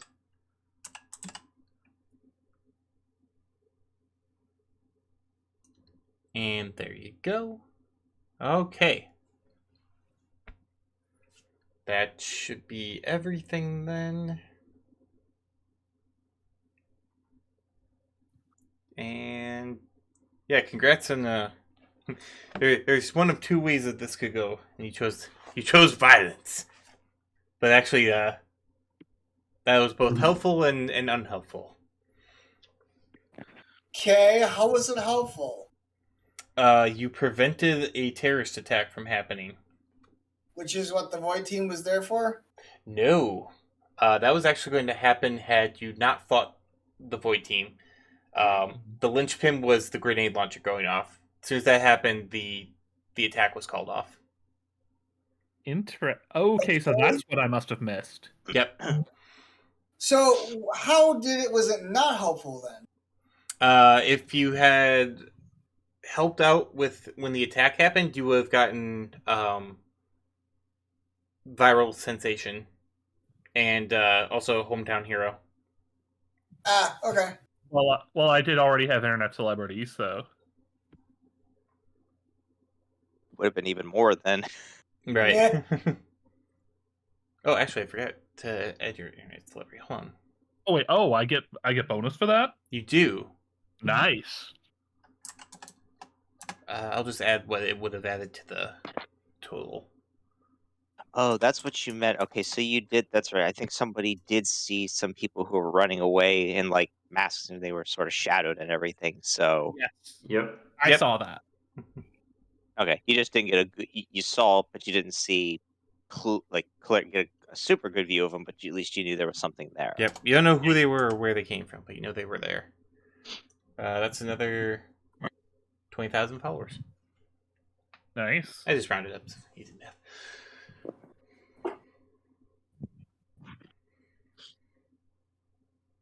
So, all right. Does anyone else have internet sensation? Or anything like that? I think that's the only active mod. How did we get that? Basically, things that happen in game. These are special. So, internet sensation gets you more followers. Hometown hero increases your notability, but also your like social stats for people. On the flip side, social pariah gains you more followers, but you have negative interactions with people. There's a couple others that I haven't used yet, but basically, if something crazy happens in the like you thwarted the terrorist attack and helped out with that, that's when you would get those bonuses. Since that never happened because you prevented it when the explosion went off, no one knows that was going to happen, so you don't get anything for that. Which I'm fine with that. You did get bonus followers for getting shot in the chest with a grenade launcher, so yeah, that's something. Yeah. Oh wait. Okay. Oh wait, no. Nisbet should have that, I think. Actually, wait, no. Trying to find where. I don't have anything listed. Okay, I'm trying to find who was with me last month's mission. Which mission did you do? The one with the train. Oh, that was me. The Grand Yeah, Central so you Station have job. it. Oh shit. Okay. Yeah. One with the train. Oh, the train car. Okay, yep. Okay, I remember. Oh yeah, I do Yep. have an sensation. I My wasn't bad. on that one. Subway I just serpents put rule. it into the wrong place. That's all. Okay, I can take that one off now. Then I guess. Yes, you can. It only lasts for a month unless otherwise stated. Player one. So that's gonna be another 20. You said right? Yes, I'm just gonna give you the 20. That's not the right one. So you're at 320 or 3,221,000. There you Yeah. go.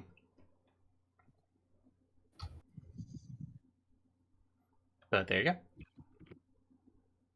Yeah, I was kind of curious on which ending was going to go. I thought if you hadn't popped Kitty's rage, probably could have ended that amicably. But Seraphine actually got hit, or Ghost actually got hit, so. Sarah Ghost. Yep. Well, I did my best to try at least. I think there was a second time when I did try to use a little bit of magic to be like, hey, he's Ghost is okay now. It's like, can back off. But Well, it would have You got worked snapped if out someone of- hadn't snapped out egged of- her on.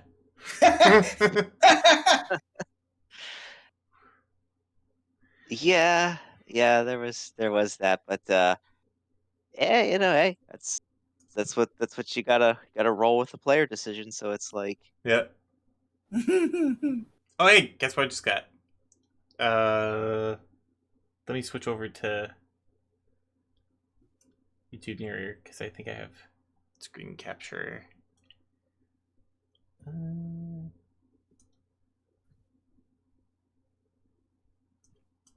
Yes. I got a new Saber Room card. Ooh. It's Zarin. Yay! Let's see it. Come on, let's see it. Oh, it's not. I put up on the stream. Although it's cutting it off nice. weirdly enough.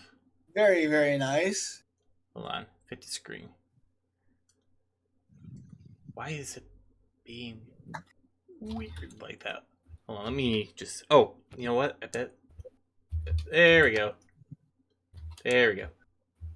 Still a bit cut off. A little bit cut off, but I got most of it. Nice. Yeah, there we go. There we go. There we are. Nice. There we go. You're a cute Yeah, looking that cat, is Zorin. like a Zurin look to it too.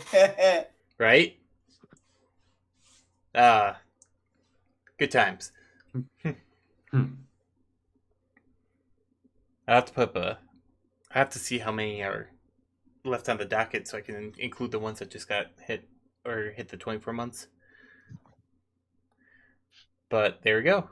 I think there's still 4 or 5 more that are on the list to be done, and I have to add another 3 or 4.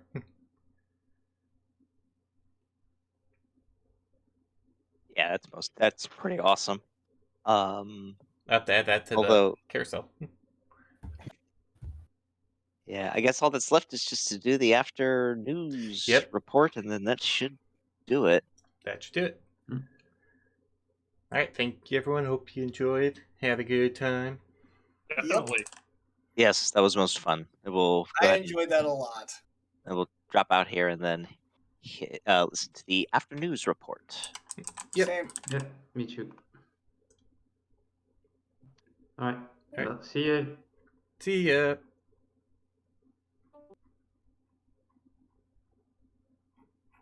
Trying to see if I can find that one that we... Is this it? Okay. Let me put myself back up here.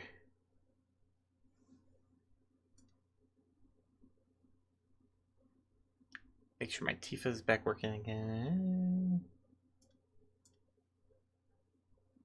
There we go. All right, let's do this. Yeah, and I just before that, I do think that card works very well. I just kind of like, I gave Vayne the pose and the fact that it's not an actual saber drone, and then it's like, and purple cat, and I was like, there we go. All right, let's see what we got here. Oop, sound's not working.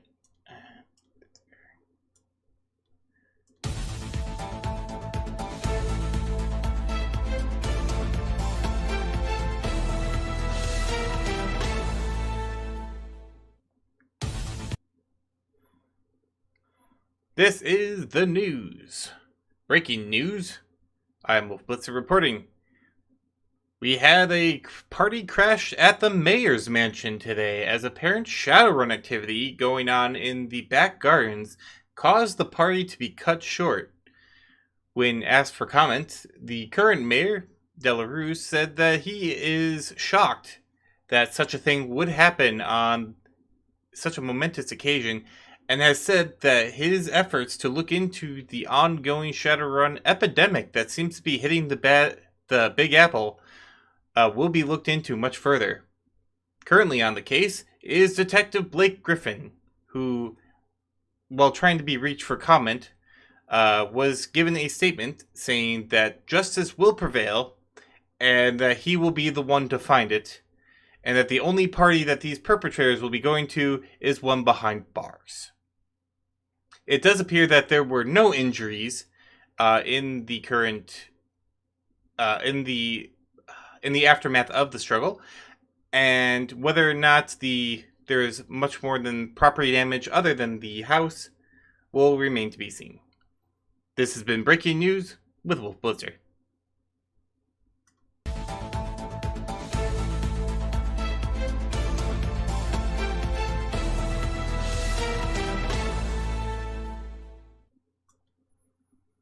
All right, that is the news.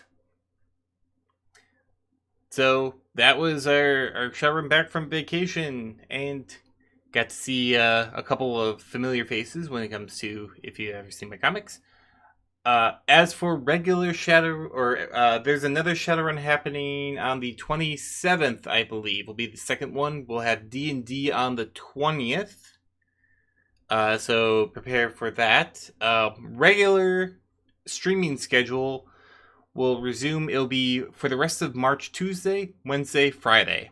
So for the next 2 or 3 weeks, we'll be doing Tuesday, Wednesday, Friday. And then after that, it's going to go back to the regular Monday, Tuesday, Thursday, Friday schedule. So I just have some administrative tasks this month I'm going to be kind of busy with. So I'm just kind of taking an extra day to get everything done after the Iron Pen. I have some convention stuff that needs to get done, things of that nature. And so I will see you all on Tuesday at 2 p.m. when we resume gaming streams. I think we're playing It Takes Two with Vera, who was a guest of this particular Shadowrun for his character. But yeah, I hope everyone has a great rest of the weekend and that you weren't too kerfuffled by daylight savings time. Don't forget, hour forward, which sucks, but what can you do? Until then, take care, everyone. Have a great night, and make sure you take a muffin on the way out. See you, everyone.